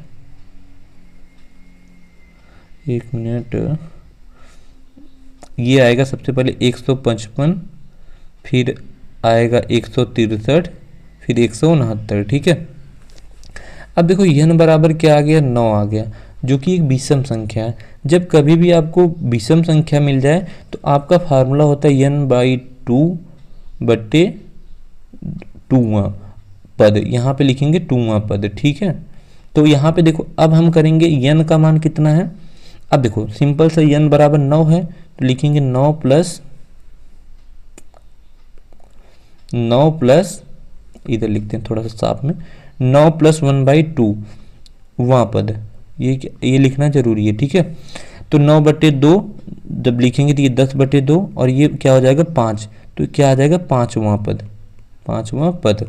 अब 5वां पद है क्या, ये पहला पद है, ये दूसरा पद है, ये तीसरा पद है, ये चौथा पद है, ये 5वां पद। तो 5वां पद क्या है 152, तो आप लिख देंगे 152, ये क्या हो जाएगा आपका आंसर हो जाएगा। यही अगर सम संख्या होती तो उस कंडीशन में आपका जो फार्मूला होता n/2 2वां पद, ठीक है, प्लस n/2 प्लस 1वां पद और टोटल का बटा 2 होता है, ठीक है। ये सम संख्या के लिए n जब सम होगा। बाकी आप डायरेक्टली अगर निकालना चाहते हैं तो सबसे पहले इसको एक प्रॉपर आरोही क्रम में रखिए, ठीक है, आरोही क्रम में रखिए। फिर बीच के 2 पद को, जैसे कि देखो ये विषम है ना, तो ये 3 पद को इधर छोड़ दो और 3 पद को इधर छोड़ दो, 4 पद को इधर छोड़ दो, 4 पद को इधर छोड़ दो, ठीक है। तो ये मिडिल वाला टर्म ये सम के लिए। अगर देखो हाँ, अगर देखो कभी कभी सम दे दिए, जैसे कि दे दिए 2 4 6 8 10 12 और आपसे पूछा कि 1 2 3 4 5 6, हाँ ये देखो n बराबर 6 सम है। अगर आपसे पूछा कि इनकी मध्यिका ज्ञात कीजिए, तो अगर आपको बड़ा फार्मूला मतलब 1 नंबर में पूछा है ऑब्जेक्टिव में, तो आप डायरेक्टली देखिए 3 पद को इधर छोड़ दीजिए, 3 पद को इधर छोड़ दीजिए, सॉरी ऐसे 2 पद को इधर छोड़ दीजिए, 2 पद को इधर छोड़ दीजिए। मिडिल का जो 2 टर्म है ना, इनको जोड़ के क्या करिए, इनको जोड़ के 2 से भाग दे दीजिए, 16 प्लस 8/2, तो ये क्या हो जाएगा 16 4 20 4 24, तो ये आ जाएगा 12/, ठीक है। तो आंसर आपका क्या आ जाएगा 12। ऐसा मतलब डायरेक्टली लगा सकते हैं, ये थोड़ा सा सही नहीं बैठ रहा है, मैं बताता हूँ, ऐसे भी लगा सकते हैं। मिडिल के 2 टर्म को लेके वो ट्रिक बता रहा था बट लग नहीं रहा इसमें, ठीक है। मिलता है तो बताता हूँ आपके जो लघुत्तरी प्रश्न में है। तो देखिए 8वें प्रश्न की बात करें तो 8वां प्रश्न क्या कर रखा है, गुणनखंड दे रखा है, तो इसको भी हम कर सकते हैं x²। अब देखिए इसका 2 ऐसा फैक्टर करें जो गुणा करने पे 12 है और जोड़ने घटाने पे x है। तो 6 दूना 12 और 6 में 4 दिया 12, ये 4 दिया 12 और 4 में से 3 जाएगा तो बचेगा 1, तो ये प्लस का 3x और ये माइनस का 12 = 0। सॉरी ये प्लस दे रखा है ना, पहले साइन को नहीं छेड़ते। तो x², ये प्लस है तो प्लस रहने दीजिए, 4x और ये माइनस का 3x करेंगे तो ये प्लस माइनस क्या हो जाएगा माइनस हो जाएगा, माइनस का 12 = 0। तो यहाँ पे कॉमन ले लेंगे, तो x कॉमन लेंगे तो क्या बचेगा x प्लस का 4 और यहाँ पे माइनस का 3 कॉमन लेंगे तो x प्लस का 4, ठीक है, x प्लस का 4 = 0। यहाँ पे एक ब्रैकेट में x प्लस का 4 आ जाएगा और दूसरे ब्रैकेट में x माइनस का 3, तो यहाँ पे x बराबर -4 और एक वैल्यू आ जाएगी 3, तो 2 मान आ जाएगा, ठीक है। अगले प्रश्न की बात करें तो देखिए अगला प्रश्न दे रखा है कि 10 सेमी लंबे और 7 सेमी चौड़े आयत को लंबाई के परितः घुमाने पर बेलन के आयतन को ज्ञात कीजिए, ठीक है। अब यहाँ पे बेलन का आयतन दिया, ऐसा प्रश्न देखो पूछता है 2 नंबर में भी पूछ लेता। अब देखो ये पता है हमें, ये यल होता है, ये बी होता है। अभी मैंने ये कॉन्सेप्ट आपको बताया था। यल बराबर दे रखा है 10 सेमी और जो चौड़ाई दे रखा है वो 7 सेमी दे रखा है, ठीक है। अब यहाँ पे बोला लंबाई के परितः घुमाने पर, अगर हम लंबाई के परितः घुमाएंगे तो कुछ ऐसे घूमेगा, ऐसे घूमेगा। देखो घुमाने की बात करें, अगर मुड़ने की बात करता तो ये परिधि बन जाती, मैंने बताया आपको। तो जब ये घूमेगा, ये देखो ऐसे घूमेगा, ऐसे घूमेगा, जैसे हम इसको लंबाई के परितः बोला है, तो लंबाई के परितः घुमाएंगे तो लंबाई तो फिक्स रहेगा, ये चीज़ तो फिक्स रहेगा। तो घूमेगा कैसे, ऐसे मतलब ऐसे घूमेगा, ऐसे ही घूमेगा ना। तो जब ये घूमेगा तो ये कुछ, अगर हम इसको सीधा करेंगे तो कुछ ऐसा बन के आएगा, ऐसा बन के आएगा। तो जो L है वो किसके बराबर हो जाएगा, हमारे H के बराबर। जो L है वो किसके बराबर हो जाएगा, H के बराबर।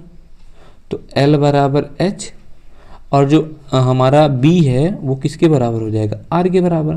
तो यहाँ पे R का मान 7 और इसका मान 10, ठीक है, समझ में आया? मैं इसको इरेज करता हूँ, अब लिखता हूँ। तो यहाँ से देखो ये L बराबर क्या आ जाएगा हमारा 10 सेमी, और जो R बराबर आ जाएगा वो 7 सेमी आ जाएगा। ठीक है, अब यहाँ पे फार्मूला क्या बोल, हमें निकालना क्या है, बेलन का आयतन निकालना है।